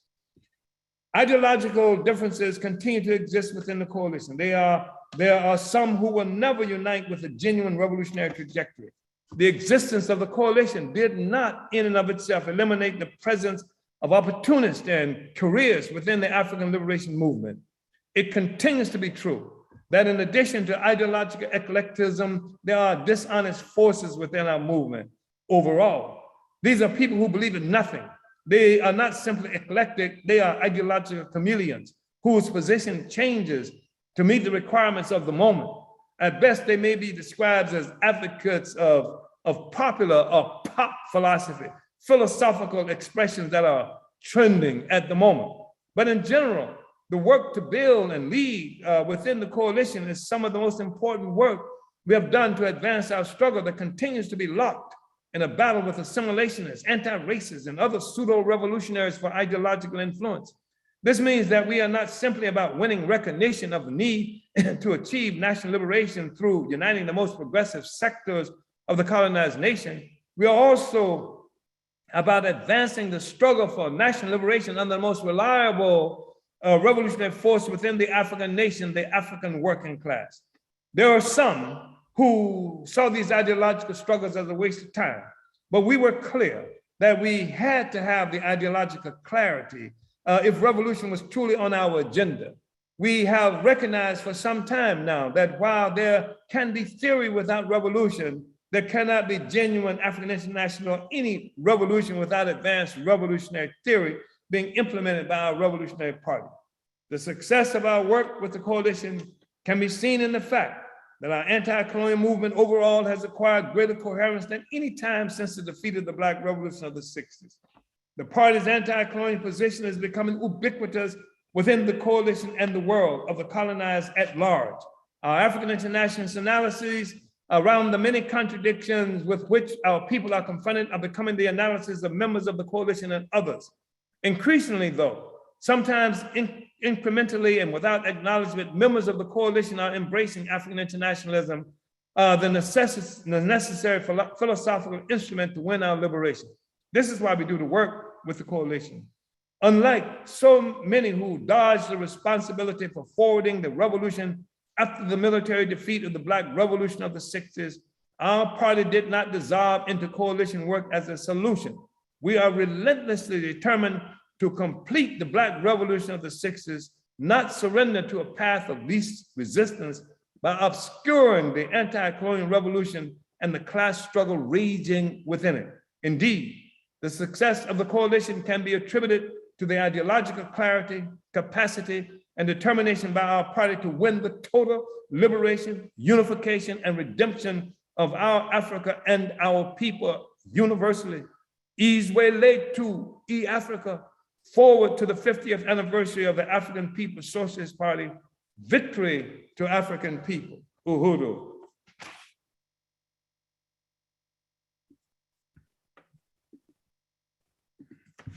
Uhuru, Uhuru, Chairman. Wow. Right. Yeah, I really want to salute you, Chairman, and just the presentation of this political report. Just want to appreciate everything that's being called for, just as far as our party and our various institutions and organizations within this movement. I just really appreciate this presentation and how it charts the way forward for African liberation. So I just really wanted to express my appreciation there, Chairman. Yeah, Uhuru, comrade. I just, it says something about, as Chairman mentioned yesterday on day one, about this being a African People's Socialist Party, always being a working class party. Right. Means something if you're actually representing the genuine interests of the African working class, and the African People's Socialist Party is not just talking about it, but literally doing the work. So I want to salute this report. Mm-hmm. Right. We're not just talking about it, we're being about it. Yes, exactly. So at this point, we're going to be going into a discussion, a brief Q&A. This is the time, everybody, if you haven't already done it, go on your Facebook comment section, go on YouTube comment section, your Zoom comment section, whatever comment section is closest to you, and put your questions right now. And we have some right now. I'm going to kick it off. So, Chairman, we do have a question from somebody by the name of in UC, and forgive me if I'm pronouncing the name incorrectly, but this is off of Facebook. And the question is, Uhuru, is it possible for the borders of Africa to be expanded to what is now known as the Middle East? Would this serve to liquidate the national liberation struggles occurring in that territory currently? I think what is going to happen is that we will see immediately. I think that ultimately we are fighting for a world without borders. That's going to happen. But I think that what has to happen necessarily is that we organizing people against imperialism as it affects them in the various regions of the world. And Africa right now is going to have to win liberation as Africa and African people. I think the same thing you will see happening in the Middle East, that people in Iran and people in Afghanistan and all these other places will fight battles that they're immediately being pressed to deal with because of the circumstances that's been created for them by imperialism. So much of that will happen with us. But victory of the African Revolution, and this is something that really must be understood, is not just going to be something that happens on the African continent. It cannot. It's going to happen as a consequence of the united efforts of Africans around the world. And that's what the African internationalism, African Socialist International gives us the ability to do. We can fight for the redemption of Africa from France. We can fight for the redemption of Africa from Brazil, from the United States and various other places around the world. And the fact is that the social system, the colonial capitalist system, cannot survive a successful struggle for the liberation of our Africa that employs the strength, the capacity, power of African people globally. So the entire thing is going to be pulled down, and that Africa will become the determining economic force in the whole world, which is not, and this is going to break down all kinds of borders, physical borders and everything else, language borders and everything else, because the process of even being able to produce requires the capacity for people, working people, to speak to each other. So the disintegration of the world as it is something that's going to come as a consequence of the success of the African Revolution, which is going to be something fought on several continents all around the world. I hope that was effectively responsive to the question that was just raised. And I think that it is true that all people want to see unity. And I think that this unity is going to happen, that the borders of the world are going to be destroyed. These are borders that were created by the imperialists in the first place, and they will go as a part of the process of the liberation of Africa and African people who have been central to the construction of the social system that exists today. Uhuru. Uhuru, Chairman. Uhuru. That was Inyusi? Inyusi, is that it? Yes. Okay, Uhuru Inyusi. Uhuru, yeah, from Facebook. All right, here we go. We're getting deep in these questions already. So next question here, comrade, is from Comrade Demetria. She says, Uhuru, Chairman, thanks for the relentless education in African theory. Can you explain why it is necessary for African working class to join the African People's Socialist Party to have freedom? And this is a follow-up question, why the African working class has to demand by any means necessary to be sustainable and to be in control economically and physically over our lives to get free. Thanks, Uhuru. Uhuru. Yeah, the point is that the freedom to be won by African people will be something that's accomplished by conscious participation of the working people. We talk about the working people not because we have some fanciful and purely abstract belief in the noble savage or something to that effect. The reality is that it is working people that create all the value in the world. Stockbrokers don't do it, bankers don't do it, smart white people don't do it, professors don't do it. It's people who lay hands to nature and transform nature to serve us. That's recognized as production. That's the foundation of all society. But the problem is that the working people generally do not benefit from that under the colonial capitalist system. And starting from a parasitic kind of relationship, it is something that permeates the entire social system. It's parasitic. It lives off of people that it has made defenseless and incapable of acquisition and possession of its own resources. So we talk about the African working class, that there is no other sector of the population that must necessarily, in order to service material and spiritual interests, have power, have to be in control of the society, so that we eliminate this contradiction that exists between mass or social production of all the resources. That's what you have, social production by the masses of people, and yet you have private ownership of the masses of people. And this is the private ownership that immediately owes its existence, or owes its immediate existence, to a colonial capitalist social system. So I think I may have addressed both of the questions that was raised by Comrade Sister Demetria, that the workers must have power, and that this is the only way that we're going to have a different kind of social system where the producers of value are now the collective ownership of value, where the people who produce socially that which is necessary for life and are the ones who own socially that process, that capacity to do that.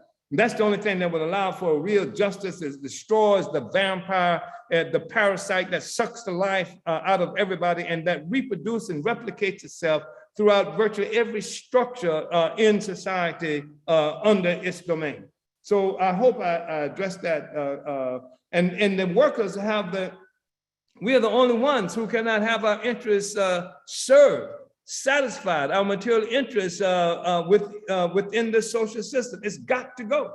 And you know, the old saying, workers of the world, something unite, you only have your chains to lose. Well, that's the only thing the workers have to lose is our change and colonialism. And so we're going to destroy that. We're going to destroy that, and the workers are necessary to do that because everybody else, too many other social forces can be satisfied within the existing social system, and especially the putrid neo-colonial petty bourgeois forces, who, they're going to have to abandon their unity with the existing social order, social system, and unite with the aspirations and interests of the African working class, those who can. As social forces, of course, that the petty bourgeoisie cannot and will always betray the revolution. It's only those individuals who have the ability to abandon the interests of the ruling class, of the petty bourgeoisie, and unite with the interests of the working class who will be with us. But the working class can set the terms for all the relationships in the world. We can set the terms. It is we who they rely on. The petty bourgeoisie is nothing without us. It's the African working class, the producers, who must now come to the ascendancy. That's what has to happen. That's what the party will contribute to. Uhuru, Comrade Sister Demetria, I hope that was helpful. Uhuru. That's a bad sister, Sister Demetria. Y'all talking about? She sure is, yep. There's only one Demetria Hester, and that's right, only one. She gonna dance all the way to the revolution too. Yes, no doubt. Yeah. Yes. African woman must lead.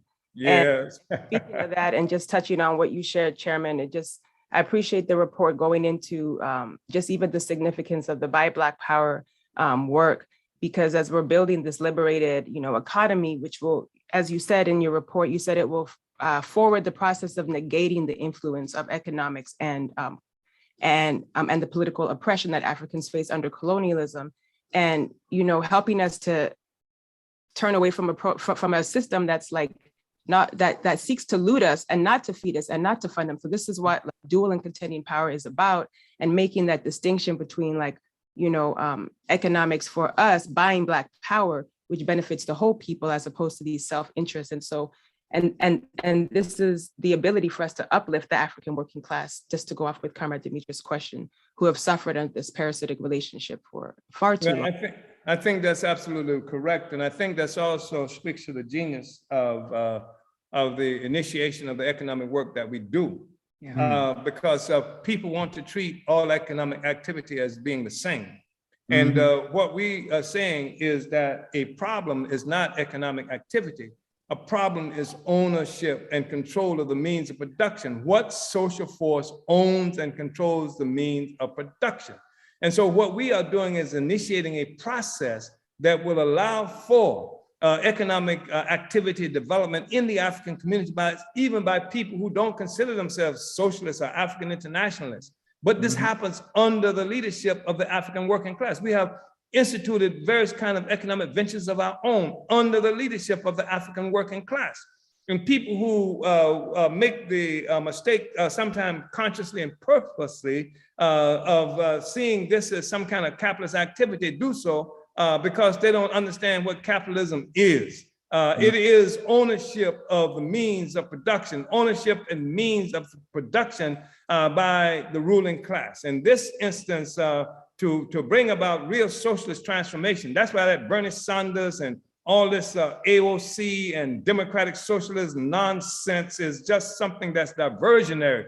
You only have real socialism when the working people who produce the value are the owners and controllers of the means of production collectively. Anything short of that is a joke, it's a scam, and even though that there are people who will find this as something that they inviting, it's only because it does not allow them, does not require for them to leave the electoral process as a mean of the acquisition of power. That you can play, that you can get elected and get $15 an hour over a number of years, and that's socialism. But the fact of the matter is, socialism and colonial capitalism cannot coexist in the same space. In order for socialism to emerge, capitalism must be destroyed. And that's the objective of the revolution. And that's what we are about doing. And Bernie Sanders, you haven't heard anything coming from Bernie Sanders about that. In fact, one of the things that can contribute to the destruction of capitalism when properly employed is reparations. And Bernie Sanders has flat out said he is not for reparations. He wants white people to continue to keep everything and to give Negroes $15 an hour over a number of years. So after how many 100 years of slavery, we get a $15 an hour raise. That's what Bernie Sanders is promoting. And we say the hell with that. The hell with that. The hell with that. Chairman. Yes. Oh, thank you. Yeah, I appreciate that. Mhm. But before we get to our next question, I just want to share a comment here from a comrade, Ralph Pointer. Congratulations. Great work and great example for all freedom-loving people from all over the world. From Ralph Pointer, Political Prisoners Working Group / Lynn Stewart Organization. Ralph Pointer is one of those kind of unrecognized forces. I mean, people who know him, you know, especially in the New York area and in other places, you know, where he's been quite active. But, you know, Ralph worked with Malcolm, and he's just been a formidable force. And many people may not know, but he was also married to Lynn Stewart, who was a real courageous lawyer for the people, and who ultimately was framed up and imprisoned by the US government, and at a time where she was suffering terminal cancer and what have you. And they held her in prison to make sure that that the prison sentence she got would be a death sentence. But Ralph has been there in the trenches, and just want to thank you, Comrade Ralph, for being in this meeting. Uhuru. Uhuru, thank you. So the next question we have is from Comrade Angelica Clark, or Erica Clark, from Zoom. Says, you spoke to individual ignorance not being an excuse for failure to forward our struggle. How has the work been compromised due to an individual's unwillingness to overturn personal contradiction and ignorance?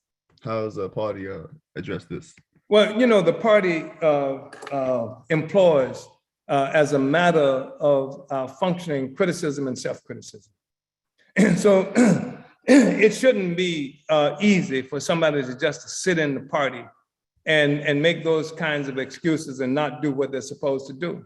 Right. Every member of the party has a responsibility to fight for the party. And criticism and self-criticism as a principle of our organization allows for that and demands that. Of course, we have certain situations where we've had people who are leaders of the party who are demons and who terrify people. That's happened even in our party. And so people are frightened to make criticisms. Sometimes we have people who better develop in terms of their understanding of theory and politics, and they use this as weapons to frighten people or to keep people from raising questions. But in principle, that's what we're supposed to fight for. And ultimately, these persons will be found out in our party. There was one that when we went into what Congress was that? Was that the 7th Congress? We went into our 7th Congress. There was a snake in the midst. But people were already hearing the hissing that was going on by this snake. And before the Congress is over, you know, we dealt with it. And so it's a form of criticism and self-criticism. And this snake had intimidated so many people that it wasn't obvious what was going on to some forces in the leadership of the party. And that's why it is our responsibility as members of the party to engage in criticism and self-criticism as well. It is a principle, or organizational principle of the party that it has to be employed. And that's how we deal with that, Sister Erica. So I hope that was helpful. Uhuru. Uhuru, Chairman. Oh, Chairman, thank you for that. And thank you for that question, Sister Erica. All right, so the next question is by Jabulani from APDEP in South Africa. This is a question on Zoom. And the question is, or a comment, if you can comment on this, Chairman. Here in South Africa, we often get criticism from the middle class about why we involve outside forces to challenge South African problems. Because outside forces are the problem in what they call South Africa. South Africa itself is an outside force. Who raised that question? Comment who? Jabulani from APDEP and Occupied Azania. Jabulani? Asa, comment Asa. Yeah, yeah, comment Asa. Because that's what we're fighting outside forces of. When I went to South Africa, I guess was it 2002, where I was keynote speaker for the Pan-Africanist Congress, 8th Congress.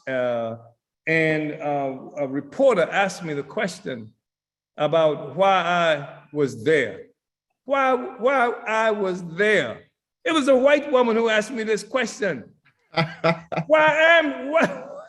is a white woman. Yeah, you should ask her why you're here. Why I am here. Irony. I'm here because I'm one that didn't get away when y'all was kidnapping people and was taken someplace else. I'm here because I belong here. Why are you here? That's the question. That's the question. So no outside forces. We are one Africa. We are one nation. We have been separated forcibly at gunpoint. We have been suffered from these false borders being created, and they've been physical borders, they've been ideological borders and things like that that's trapped us and denied us access to each other, access to the genius of the African population, access to the strategic locations that can help to bring the whole system down and change everything. And even as they are talking this about why we rely on outside forces, they are not making any kind of self-criticism about the fact that everything they got comes from us through these outside forces that's imposed themselves on our reality there in what they call South Africa. Uhuru, thank you, Comrade Asa. Comrade Asa asked that question because he just wanted us to say that to the African petty bourgeoisie that's watching this, you know. So we have another question here from the NDO, the National Directive Organization, Chimranga Selambao. Question is, Chairman, can you say more about the impact your theory of colonialism as a mode of production will have on socialist philosophy in general? Yeah, I think that's a really important question. Because for a long time, we've had the ability, that is to say, our movement and movements around the world to talk about colonialism. But the way the question and discussion has been framed has been problematic as hell.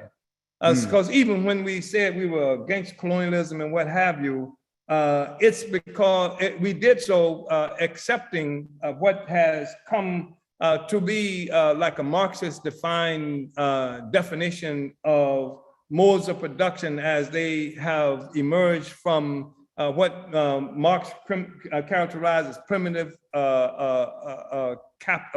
communism, through slavery, through feudalism and capitalism. All of these are modes of production.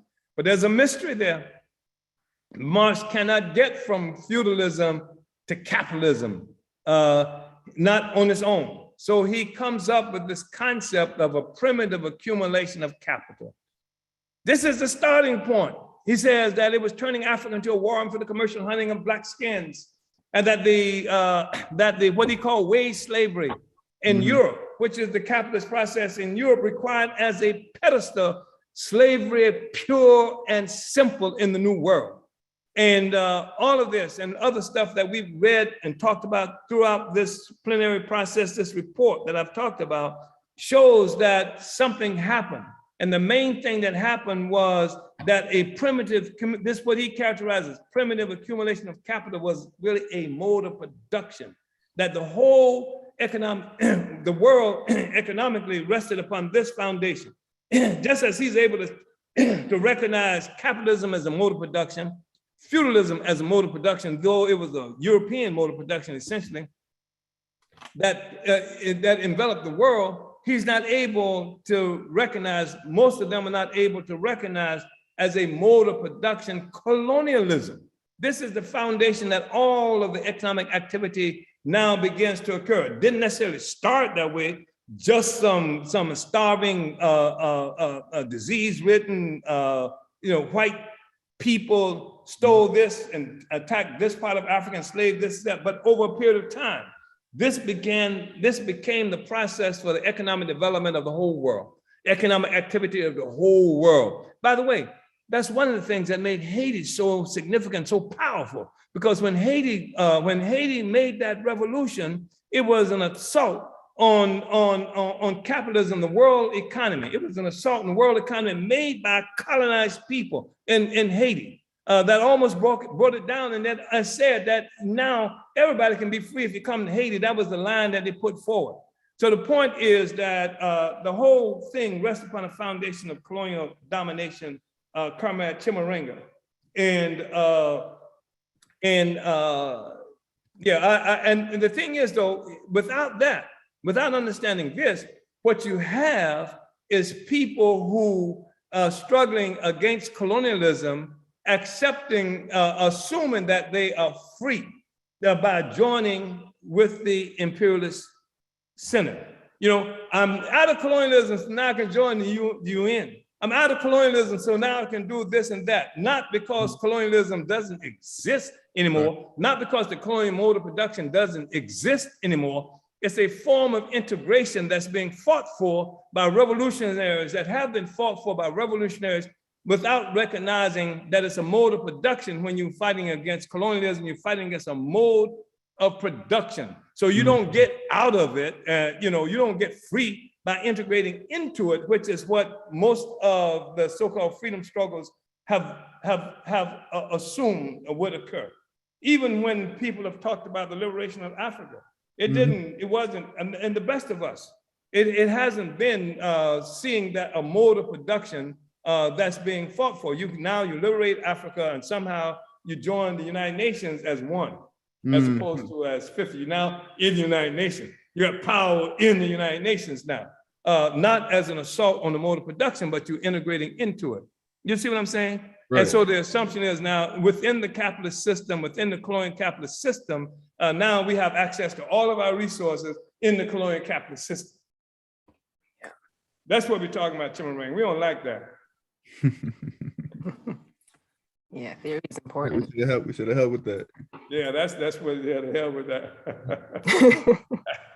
Right on. That's a really important thing, Chimurenga. It is a critically important thing because without recognizing that, that's what Africans have fought for. To enter into the existing social system sort of as equals on better terms and or something to that effect, which is an absolute impossibility as long as the colonial mode of production continues to exist. And this is a major theoretical conclusion, major significance as a theoretical conclusion. The colonial mode of production is what we're fighting against. Uhuru.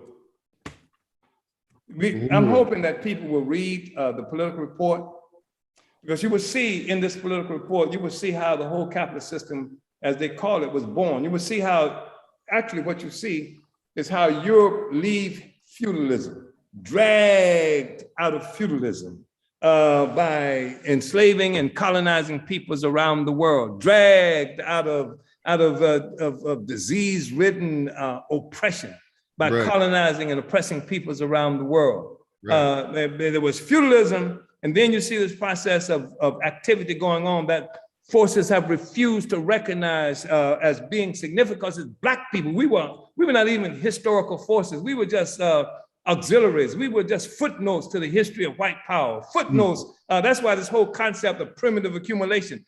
Primitive accumulation by Marx doesn't explain anything about us. It attempts to explain Europe.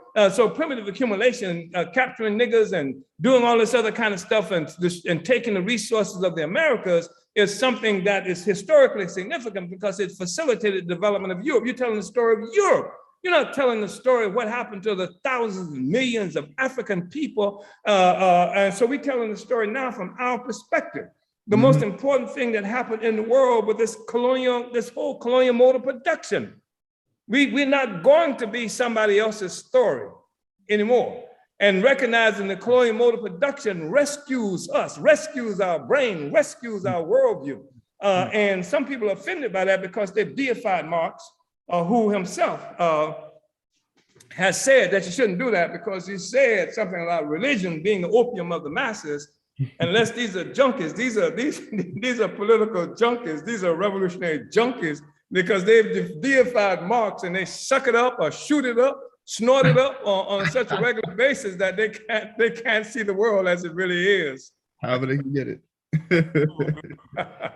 Uhuru Chairman. So we got another question on here on the Zoom from Regina Rage. Question is Regina Rage. Yeah, right on. Raging Regina. Right. Sounds like a rapper.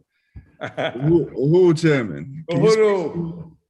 Can you speak more about the identity crisis some Africans are going through, specifically Africans who don't see themselves as African, but hold on to their false identity as American? Yeah, it can be critical. And you know, the thing is that there is objective truth is the truth in the world. That's what objective is. And to talk about objective, you're talking about objective, that's the truth in the world. Subjective is what's in your head. And if what's in your head does not accurately or close to accurately reflect what's in the world, sometimes that's called insanity. Right. You know what I'm saying? And so one can think what the hell they want to think, but what we do is recognize that the significance of what they think is related to how what they think is really a reflection of what's in the world. And that's why understanding things like philosophy is so important. That's why understanding things like materialism and dialectics is so important, because most people don't recognize that we get trained to think, perceive the world and understand the world and analyze the world in a certain way. That's why you can go to Miami. I used to use this example all the time, and because it was convenient. But you can go to Miami and then you can ask somebody, you know, where the Black people live, and they say over here, but the Haitians live over there. And somehow it's the most ridiculous thing in the whole world. And that's the kind of stuff we run into all the time. So it's not a reflection of what's in the real world. You see something even and cannot even integrate it, cannot even interpret it because you've been taught how to perceive it. And that's part of what we do. What we do is we attack the objective reality that we're confronted with, and then attacking that, then we modify how people have to perceive it. U.S. was invincible. U.S. for when I was growing up was invincible. It was a place where free speech was always available, you know, despite the fact they was lynching Black people for trying to utilize it, etc. But it was invincible. And that was a part of its ideological power, because this sense of invincibility. But just 9/11 shattered that.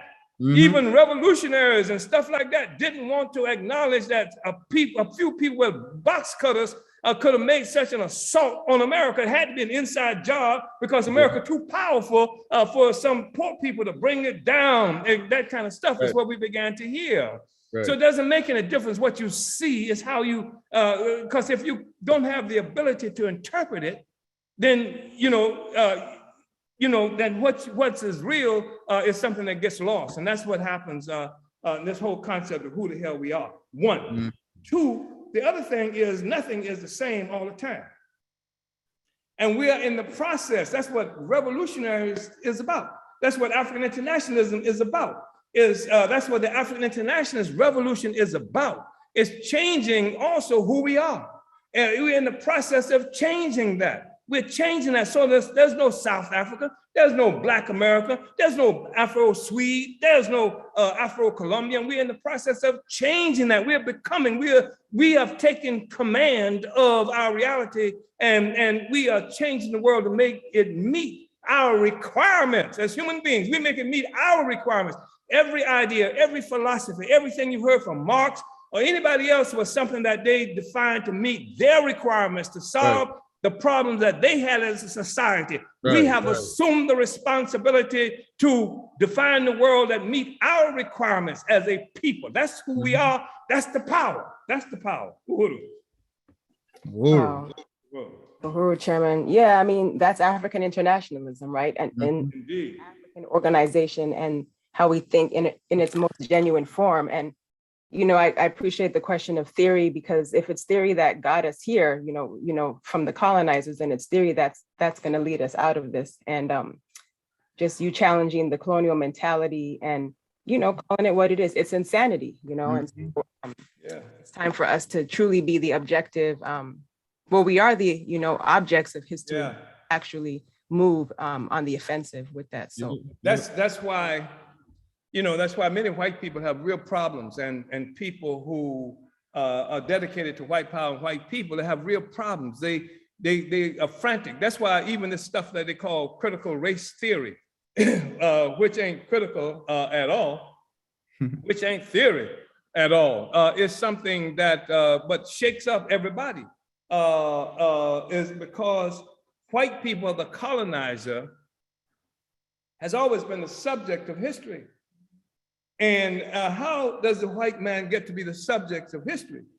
He gets to be the subject of history by silencing everybody else, by beating you and lynching you. You whistle at that white girl, you look this way or that way, by bombing you, by just overthrowing your governments and stuff like that. They become the subjects of history, and they define us. Now what is happening is Africans are finding our own ability to articulate our own selves, who we are. This is really problematic for the colonizer, because the colonizer has based his identity on how he has defined us. He is, I don't know how you characterize it, not a reflection, but he has based his identity on how he defined us. He defines Black as bad, and Africa is savage or a S-hole country. All of these kinds of things that the colonizer has done, and then abase himself as the opposite. He is wonderful, even as he's doing this, he's stealing parts of your stuff and integrated into what his identity is. That's why many people don't understand African culture when you see it, because the white man has stolen it and called it his own. He's colonized even your culture. So they tell you, you ain't got no African culture. Hell, everybody got damn African culture now, because it's been stolen by the colonizer. And we just don't recognize it anymore when we see it. Just like we don't recognize coal tan when we see a computer, but that's our coal tan that you just stole. So that's the kind of reality that we are confronted with, as well. I know you asked a question somewhere a while ago, and I got off on that, diverted a bit, but anyway, I hope I responded to Regina Rage. I'm sounding enraged, aren't I, Regina? Right. yeah, you hit it, Chairman. Yeah, wow. Gotta let that process. Right, that marinate. I have another question. Yeah, from Tatia. I hope I'm saying your name right, Smalling. And this question is on Zoom, Tasha. And it says, when it comes to purpose, yeah, Tasha. Thank you, comrades. When it comes to purpose of the mission with regards of travel regarding teaching on colonialism, were there any hesitation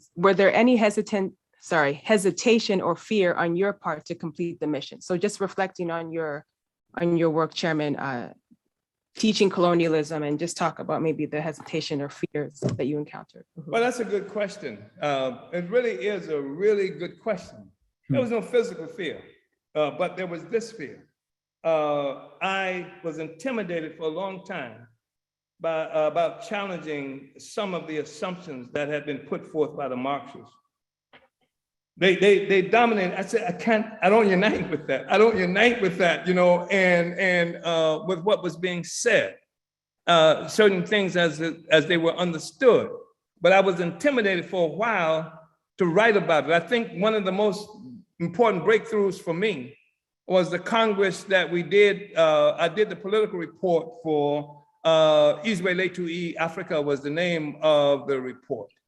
And where I said it finally, that what was the Russian Revolution was not a socialist revolution in the sense that it had come about as a consequence of the historical basis for socialism having been achieved. It didn't happen. What happened was that socialists took power in Russia, which is different from the historical basis of socialism existing. What is the historical basis for for socialism? Well, if Marx was correct, and he was, when he said that capitalist activity essentially rests upon a foundation of slavery, pure and simple, then in order to destroy capitalism, to get to socialism, we had to do what? Destroy slavery, pure and simple, which was colonialism that continued to permeate the entire world. So it took me a while before I was able to say that, but of course I said it. And then what we see now is that there is no Soviet Union at this point in time, because and the fact is it's not really complicated, because even Lenin, who was a great man and who forwarded the Russian Revolution and who provided the organizational principles that even guide our work right now, he was able to say early on that the social revolution could not happen in Russia right away, that it was going to require revolution, socialist revolution in Germany and all these other kind of places. And he created what was called a new economic policy or something to that effect, which he admitted was not socialism. It couldn't be, but because socialists took power in Russia, which was a semi-feudal country, it meant that they could rearrange a whole bunch of stuff. It meant that they could take the property from the landed gentry and stuff and distribute it among the peasants, et cetera, and other people. It meant that not only would the upper classes now be able to go to school, be doctors, to be engineers, to do other kinds of things. Now ordinary people could enter into that. And so they transformed Russia rather rapidly as a consequence of that intervention in the with feudalism. But then they ran into a wall because the whole capitalist world revolved around a capacity to steal the resource from Africa, from Asia, from the Caribbean, the Americas and stuff like that. And Russia was left out. It was isolated. It was quarantined economically and what have you. And so pretty soon, because they did not have access to those kinds of things, they ran into a wall. And they ran into this wall materially, but it also ran into an ideological and philosophical wall, which meant that they started lying about their success. They had to lie. It corrupted them because they did not understand African internationalism as we do, that the foundation of the whole thing is the colonial pedestal. If they had understood that, they could have got there, but they didn't understand that. And so anyway, that's the point I wanted to make. And was it Tasha who raised something here? Tasha, yeah, Tasha. Yeah. Mhm. And the question, what was back to the question? Okay. Yeah, let me go back. So it said when it comes, so just talking about your fears and your hesitation, or just So that was the fear that I had. by, yeah. Yeah, but once overcome, the sky was the limit. That was a fear. I was intimidated by that. I didn't because so that was something that intimidated me for a minute. Mhm. I think, go ahead, comrade. Okay, who are chairman? Do we have a question here from our comrade Jamala Abegas? Uhuru, comrade chairman, is it helpful for Africans in areas where leftist colonizers have seized the narrative of revolution? Is it helpful for Africans to cite how those formations themselves conduct themselves in a socialist imperialist manner? Well, I think finally, when they are defining us, especially when they're using public spaces to define us, we have a responsibility to challenge that, but our biggest responsibility is to win Africans to an understanding of what it is that we're talking about. Because it becomes increasingly difficult for these white settlers, these white settler leftists to define African people in the face of African people who are throwing bricks at them, who are saying, what the hell are you talking about? That's the dumbest, most reactionary stuff I've ever heard. Our primary objective is to win Africans to a better understanding. And that's the thing that's going to frustrate the ability of these white settler leftists to define the narrative. And like I said, I would spend time dealing with that only when there are public spaces, when they are defining us, and we have to intervene. But otherwise, our primary task has to be winning Africans to a better understanding. Uhuru, I hope that was helpful, Comrade Jamal. Uhuru, it was. Comrade Jamal is in a really white territory. I could tell. Yeah. From that question. Yes. You know, and that reminds me, Chairman, you have quoted in the past, like you either want the power or you don't. So it's Mhm. that, and I remember one time you said you're gonna be free whether you want to or not, you know, and that's the thing. So, you know, the struggle is to win us to that understanding, because we want to be able to enjoy, you know, the true fruits of our labor that are benefiting us. But at the same time, you know, the party's relentless struggle is not going to stop, and we're going to get free. So, yeah. Yeah, we have to make that struggle because I remember, you know, we lost party and Uhuru members and supporters in Baltimore around Obama. Long Island, Rhode Island, was it Long Island? We lost party organization there around Obama because of our stance around Obama. Because the people were hysterical around Obama and what have you. And we couldn't go out there talking about Obama, you know, because to run into the wrath of the people, that was an assumption. We lost at one time party, you know, pretty big party presence and organization in France, particularly in Paris, because of our stance around homosexuals, because not only did we not denounce homosexuals, et cetera, but we recognize that it's crazy to split the African nation, the working class around some stuff like that. You know, while, you know, everything we've got being ripped off, we want to unite the African masses. We want to unite the African revolution. We want to unite the African working class, et cetera, not split it according to something like that. So the thing is that we have to, you know, be principled, and we have to win, you know, and we have to set examples of being able and willing to do that. Yeah. Because we, you know, I mean, we lost a lot in France. We lost a lot in Baltimore. There's still people in Baltimore who are heroes now, you know, they're heroes now. And, but when we came to that Obama question, they were not heroic at all. You know, it's true. you know, it's true. And yeah, Uhuru. Lord Chairman. Yeah. Wow. I don't know if we have any more questions, Comrade Dexter, and I know we're kind of coming to a close. Yeah, I'm not seeing any. Our last question. Right, you had one. Yeah, let me see what else we have. Just any comments.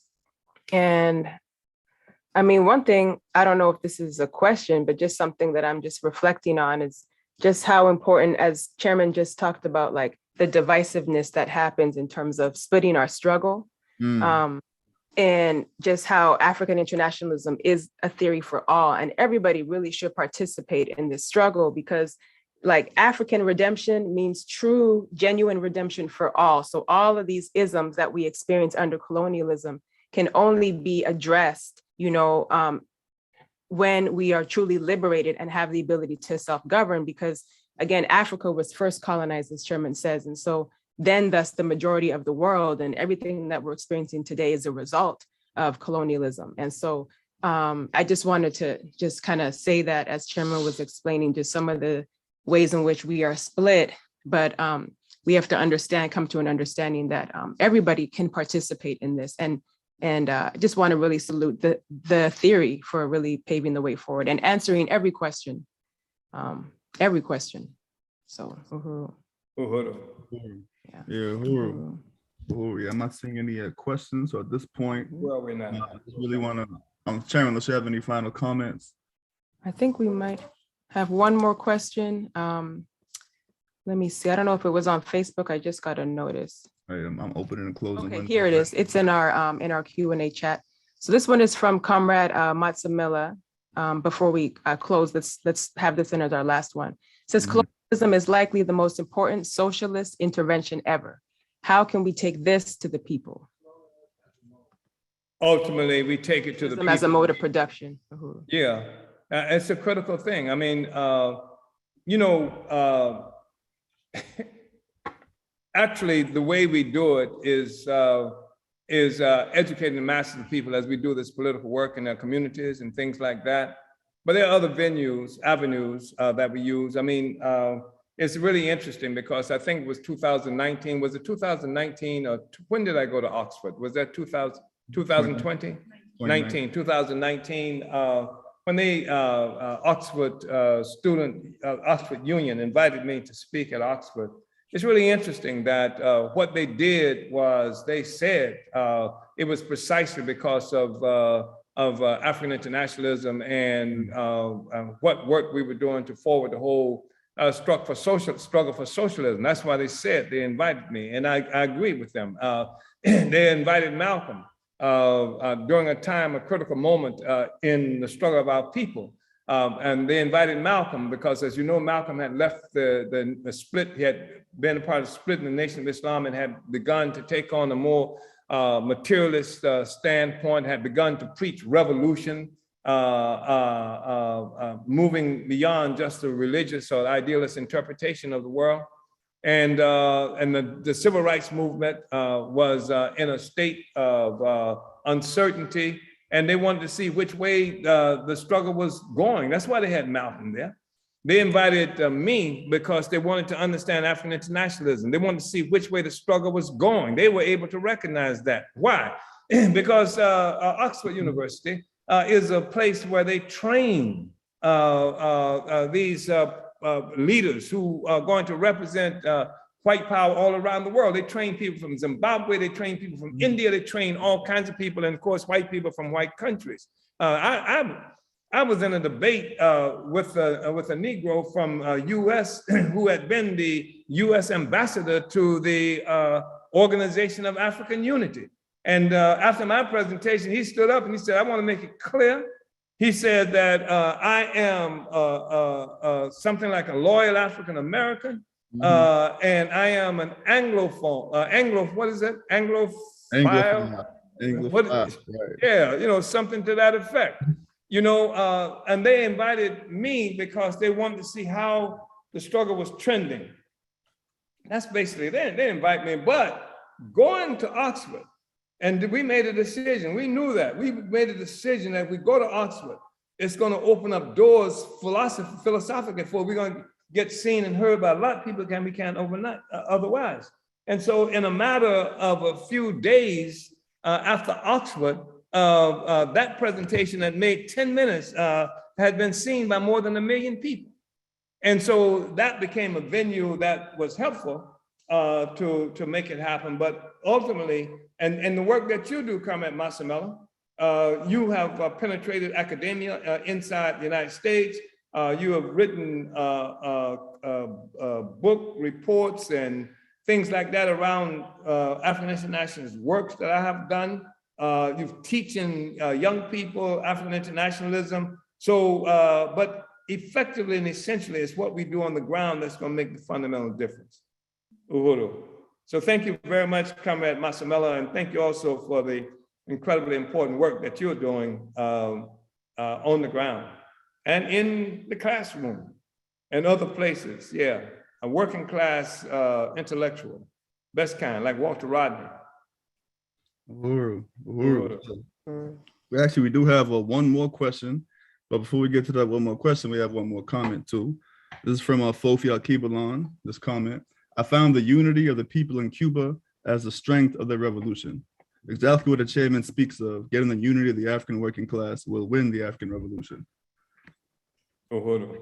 And I have a question also from a Rona Julian. Question is, can you explain, Chairman, how the powers that be have been so successful in demonizing socialism, and yet colonialism, which has caused so much destruction and devastation and deprivation, has not been met with the same hate? It's because they are the colonizers. The colonizers, what you have in every instance is that a mode of production, the way a society achieves what it needs to exist and survive, also leads to what is often called a superstructure.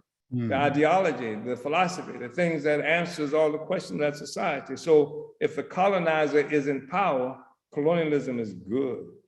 If the colonizer sees socialism as a threat to colonialism, colonialism is bad. If the colonizer thinks something is good, it funds it. It creates institutions as a part of the superstructure. They call them universities and schools and things, and they call them churches and things like that, that promote that. And they demonize and create armies and other kinds of things to demonize the socialism that they see as a threat. So it's a natural thing that would occur. And it's not going to be something that can be simply destroyed, but we know easily. But we know it can happen because we've seen it. You know what? I think one of the things that help people to really get a good sense of what power should look like is the work that Marcus Garvey. I mean, it's bold move to get some damn steamship lines. In 1920, we haven't had one since then. The government wrecked that with Du Bois and these other cretins. They wrecked that, but he created the African Legion, a military force, nurses and things like that. These are concrete examples that allow African people a place to go in the process of negating a relationship they have to white power. Wow, we have our own army. We have our own this and that. That's, et cetera. So that was part of the genius of Marcus Garvey, by the way. But it's a part of the genius of philosophy of African fundamentalism, which we refer to as African internationalism today. Uhuru. Uhuru. Uhuru. Uhuru. Thank you, Chairman. Thank you. And I want to just appreciate everybody who asked their questions and everybody who participated in this really lively discussion. Again, I just want to salute you again, Chairman, just for the presentation of this political report and just the real groundbreaking work it represents just as far as solving the problems of the revolution and pushing this work forward in a real way. So I want to salute you, appreciate you for that, Chairman. And at this point, I'm going to pass it over. But before you go, Comrade Dexter, I want to say that it is not something that I could possibly do or have done without cadre, without comrades in our party, without you, without those, who've been here all along. I mean, I haven't, been out here by myself, doing this stuff. And I learned so much from you and from all of the other comrades in the party, in the work, in the movement, and among the African masses themselves. And I'm not trying to, make some kind of, statement of some pretensions of extraordinary humility. It's just the reality that I've experienced and we've experienced. And even the question of colonialism as a mode of production, something that I have been building and showing all the evidence for. You can see everything I've written. There's nothing that I've written over the last 30 years that would not have led to that conclusion. But in the struggles and discussions I'm having members of the party, that's what helped to solidify that understanding. Discussions just like this one that I'm having right now. So Uhuru, thank you, comrades. Uhuru, thank you, Chairman. Thank you. So at this point, I'm going to pass it over to Conrad and Wazy. He's going to bring us through the adoption of this report. Uhuru and Wazy. Yes. Uhuru Dexter. Again, just want to salute that wonderful discussion and really helping us to deepen the directives that Chairman has for us moving forward as well. So, all right. So on this historic day, Saturday, February 12th, 2022, we are having a call for all party members to cast their vote for the adoption of the Chairman's political report to the plenary. So all party members should have received a link to participate in today's adoption of the political report. So check your inboxes. And once the vote is called, you will just please select yes or no to adopt the main resolution of the 7th Congress for the plenary. So first, we are going to go to South Africa to bring in two dear comrades to call the motion to adopt the Chairman's political report to the 3rd plenary of the APSP 7th Congress.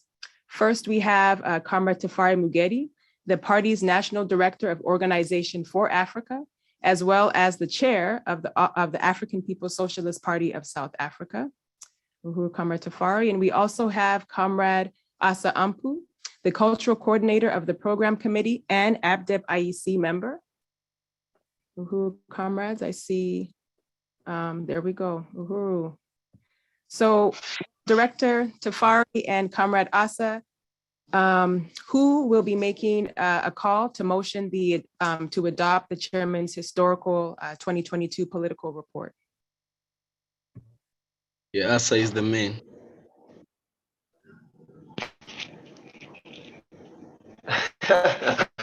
Uhuru comrades, thank you so much. And first and foremost, I want to thank Chairman Zwelakhe Omali Yeshitela for this powerful and teaching political report. The entire plenary that he's leading us through. I would like all of us to really appreciate that in our own minds, individually, to understand the weight and the importance of what it is, this plenary of the Uhuru, African People's Socialist Party. So, can you Uhuru. just turn off your camera, because it's dark anyway there and it's affecting your network, ne? Yeah, thank you, comrade. Uhuru. Okay. So yes, comrades, we wanna can you see me, comrades? We wanna appreciate what Chairman Omali has. Oh, yeah.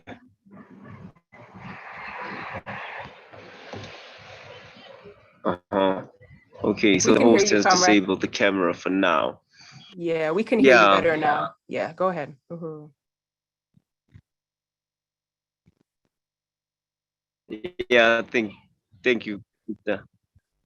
That Chairman Omali has done here in terms of giving us direction and giving us a way forward, because that's what revolution is really about, especially on a practical level, all the reports that he has given us. And this is something that will not be able to happen unless we stick to the leadership and unite with the leadership that our chairman has proposed. This is a call to each and every African in the African People's Socialist Party, in the mass organizations, as well as the solidarity organizations, the white people in solidarity, and others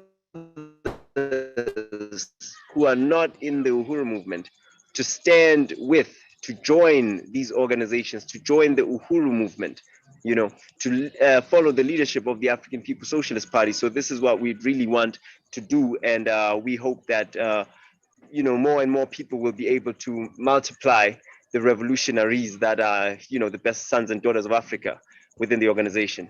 Brother Tafari, Uhuru. Yeah, Uhuru. Yeah, we want to salute this whole process, the plenary of the African People's Socialist Party from the 7th Congress. And we are like just from the Africa front of the Africa Revolution, or the speaking from Occupy Tanzania, we unite with the plenary of the African People's Socialist Party, and we also I just want to, based on everything that Asa has said and what we have heard from the reading of the plenary report by our chairman Omali Yeshitela, I just want to second the motion that has been forwarded, regarding the adoption of the political report read by Chairman Omali Yeshitela.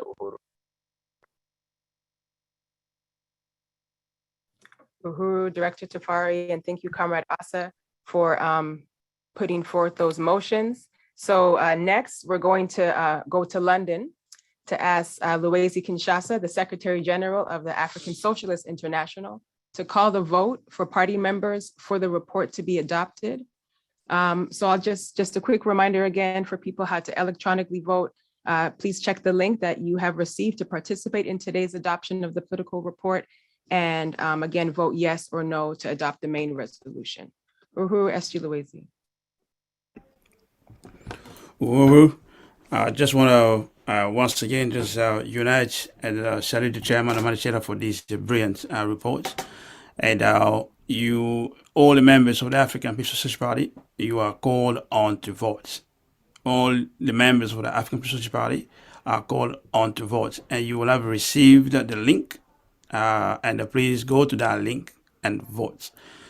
And the results of your votes will be just sent instantly.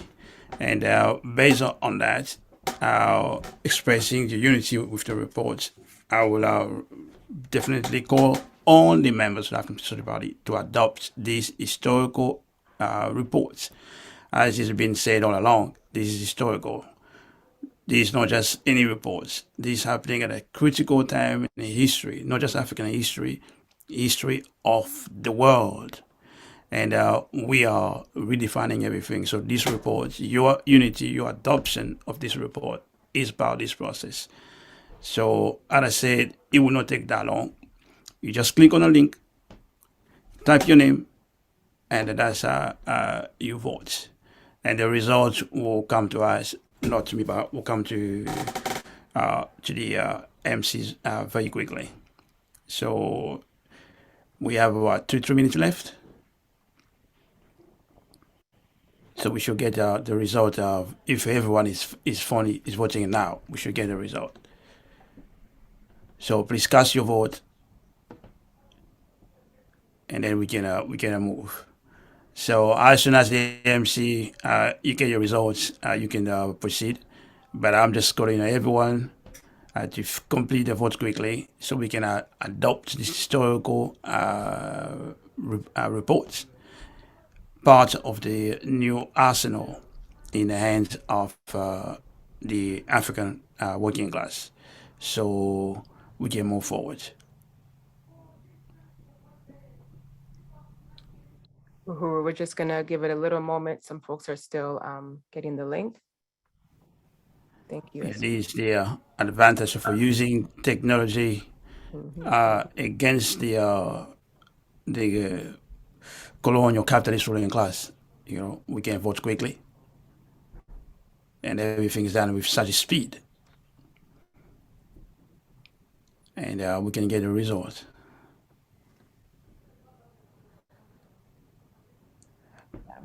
In case you didn't get the link late, probably your leadership knows straight away, so they can forward you the link if you didn't get it, and then you can vote straight away. So it won't take that long. Just make sure you talk to either your leadership or somebody who already received it. For someone I received mine, I forwarded to every party member so to make sure they have it. So if you didn't receive it, please do so.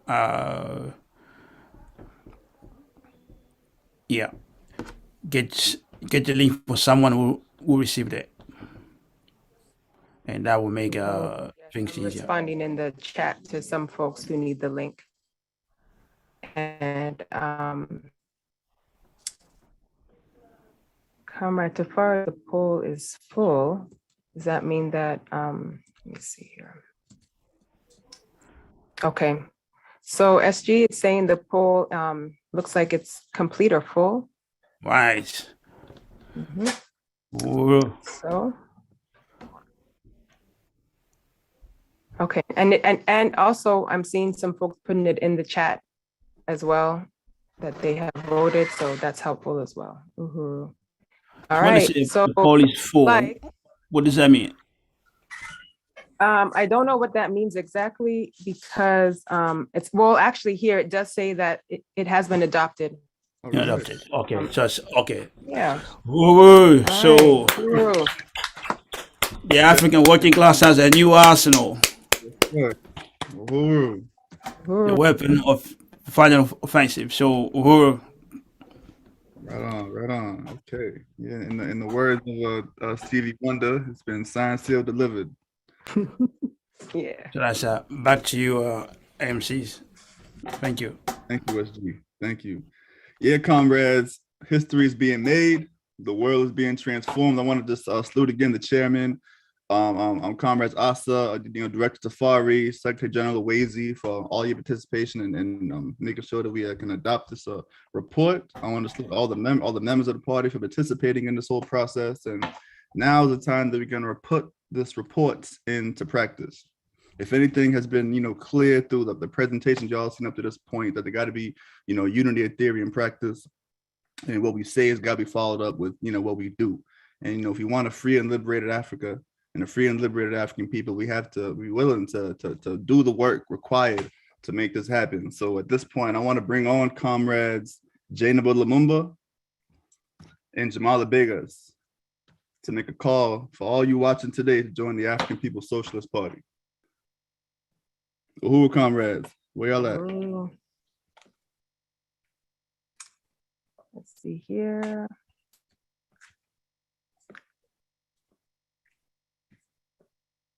Okay, let's check in the chat. Okay, it's time to bust out the jokes, huh? Well, we could also, let me see if we have any announcements Yes. while we're waiting. Uhuru. Okay, so we want to announce. Okay, well, here comes Comrade Jamal. All right. Jamal, what's going on, comrade? All right. Uhuru comrades, how are y'all this afternoon? Good, we're doing good. We're doing good. How you And doing? to all of the party members who are here, guests, solidarity members, just want to go ahead and salute you all for joining us. I want to go ahead and as well salute the party on the successful adoption of the chairman's report to the third plenary of the 7th Congress of the African Socialist Party. Just going to go ahead here. I can go ahead and start, of course. I would like to also have my comrade Janaba here, if she's available. Otherwise, we can just go ahead and get started. Ooh.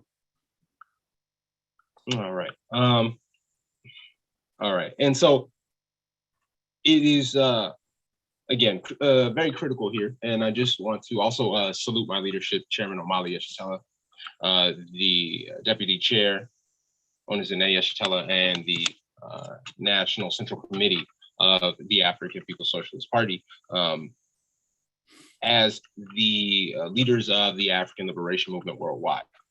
And what you've heard today and through the preceding days is really important with regard to why we need to come into unity and into organization. Yes. Comrades, brothers and sisters, this is really the time to start that process of becoming a member of the vanguard party of the African working class. You heard the presentation, and in the presentation, Chairman, kind of made it clear how we make that next step to become part of the revolutionary solution by joining the African People's Socialist Party. All right, and how do you do that? Where do you go? You're going to go to apspukuru.org. You want to take the shortcut, you can go to apspukuru.org/join to get right here to the application page.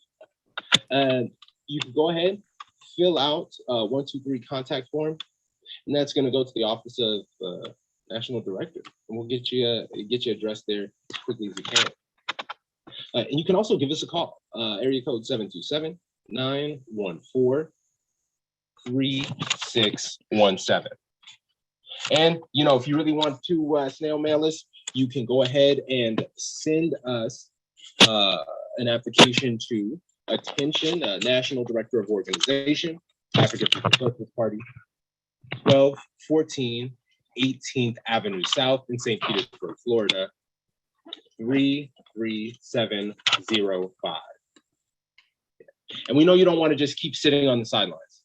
We know that you are ready to take on this great task. Join the African People's Socialist Party today. Uhuru and Vanguard up. Uhuru, thank you, Comrade Jamal. Vanguard up. Yes, Vanguard up. Join the African People's Socialist Party today. That information should be in the chat. Our chat moderators will include that information about how to join. Right. Uhuru. All right, so we're moving along in our program. We have solidarity messages coming up next. For over 25 years, the party has enjoyed a very close relationship with comrades of Unión del Barrio, the anti-colonial organization committed to winning the complete national liberation of all raza, from Chile to Alaska. We want to welcome our dear comrade Benjamin Prado, the Undersecretary of Unión del Barrio, to give a solidarity statement. Uhuru, comrade. Uhuru. Uhuru, comrades, to the third party plenary of the 7th Congress of the African People's Socialist Party, to Chairman Omali Yeshitela, to Secretary General Luisi Kinshasa, on behalf of the membership of Unión del Barrio and the Central Committee, we would like to salute this third party plenary of the 7th Congress of the African People's Socialist Party. We recognize the significance of this plenary as an important process for consolidating the unity, thought, and action of the party itself. We salute this historically significant gathering under its theme, Relentless, 50 Years of Leadership towards African redemption. Unión del Barrio stands in uncompromising unity with the African People's Socialist Party in this 50 years of revolutionary example for all oppressed and exploited masses throughout, not only within the colonial borders of the United States, but throughout the world, especially when we consider the contributions of the anti-colonial struggles of the oppressed and colonized masses for freedom and national liberation. The history and legacy of the 50 years of unwavering determination to be free from the capitalist colonial system provides valuable lessons for our revolutionary struggle as Mexicans who struggle to reclaim our land, our labor, and resources stolen by the colonial US settler government. Unión del Barrio early on were able to unite with the revolutionary analysis that the party summed up on the military defeat of the Black and Chicano power movements of the 60s and 70s, when the popular tendency of the world's people was revolution, and to be precise, socialist revolution, that were handing the US unprecedented number of defeats throughout the world.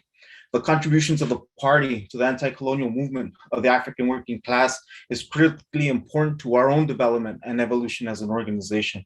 While we maintain our historical tendency as a national liberation struggle for the Mexican people, we also recognize our internationalist responsibility and commitment against imperialism and parasitic capitalism, not only throughout Nuestra America, as we have understood it through the concepts and ideas of Jose Marti, but also what our indigenous people sum up or understand as Anáhuac and Abya Yala, but also to the contributions of the internationalist struggle throughout the world, right? On every continent where Africans, where our Arab brothers and sisters, where Asian peoples are struggling against US settler colonialism, not only here within the political borders, but the historical role of nations and peoples to defeat US imperialism. Unión del Barrio, the contributions of the party to the anti-colonial movement of the African working class is critically important, not only to our own development, but as we look and we see the struggles that people throughout the entire world, and listening to the international analysis contained in the political report, we unite with the understanding that there is a reconfiguration of the world's nations that are challenging US hegemony on every continent. The US colonialism is in profound crisis, again, not only around the world, but within its own colonial borders of the United States itself. You know, over the past 20 years, the peoples of Nuestra America have contributed to this reconfiguration. With the emergence of the Bolivarian Alliance of the Peoples of Nuestra America, Trade Agreement of the Peoples, what is known as ALBA, TCP, which is the legacy of Hugo Chavez and Fidel Castro that has materialized into an internationalist alliance that are uniting our peoples to build socialism. Just like all nations and people who stand against US imperialism, they have been targeted with war, with coups, destabilization, and economic, commercial, and financial blockades, which amounts to warfare against the Cuban and Venezuelan people. The example of revolutionary Cuba, as has been mentioned in your report, constitutes the vanguard of the people of Nuestra America as they continue to build a socialist model that unites the Cuban people to ensure the full enjoyment of their human and democratic rights, despite the genocidal economic, commercial, and financial blockades that will be 60 years old this April. It is particularly significant to us to learn about the collaboration between the party through the Black Unk and the tremendous work to build a healthcare response for African people, especially as we consider the impacts of the colonial virus.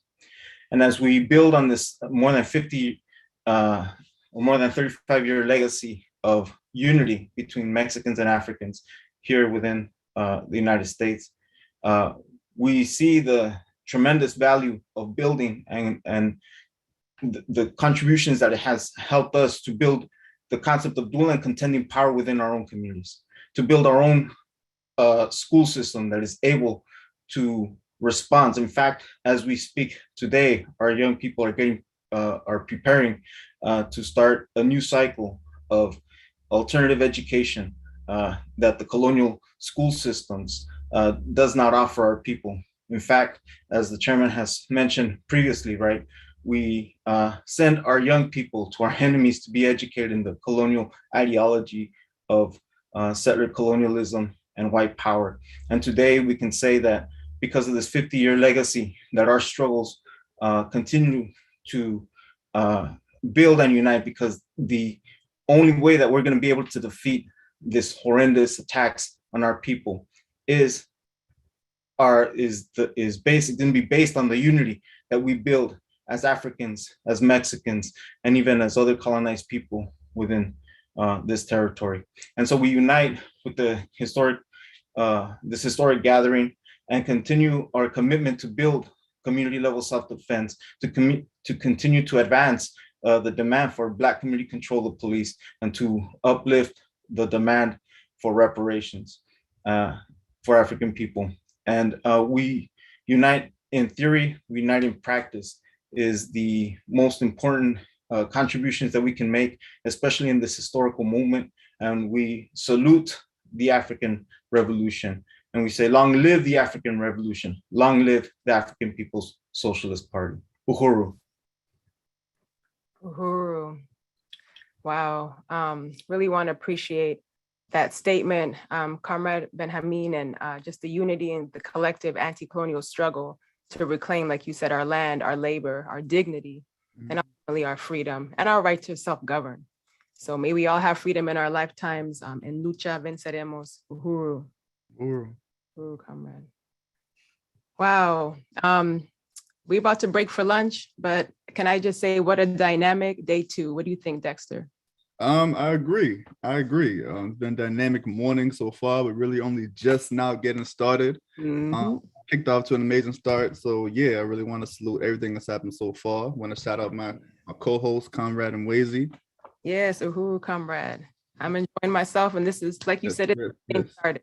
So, but we want y'all to go take a break for lunch or for dinner, depending on where you are. We're going to break for 40 minutes. So we're a little bit ahead of time. So that would be, oh my gosh, my math. Okay. Okay, I think someone's making changes right now. But 9:23. So let's come back at about 12:10, or sorry, about 12:05 Central Time, at about 1:05 Eastern Time. Right. 10:05 for our folks on the Pacific time zone. And then for dinner, for those of you, that will be 6:05 GMT and 7:10 or 7:05 Central European time. So 5 minutes after the hour. We'll see you all back here again shortly. Uhuru. Vanguard up. Vanguard up.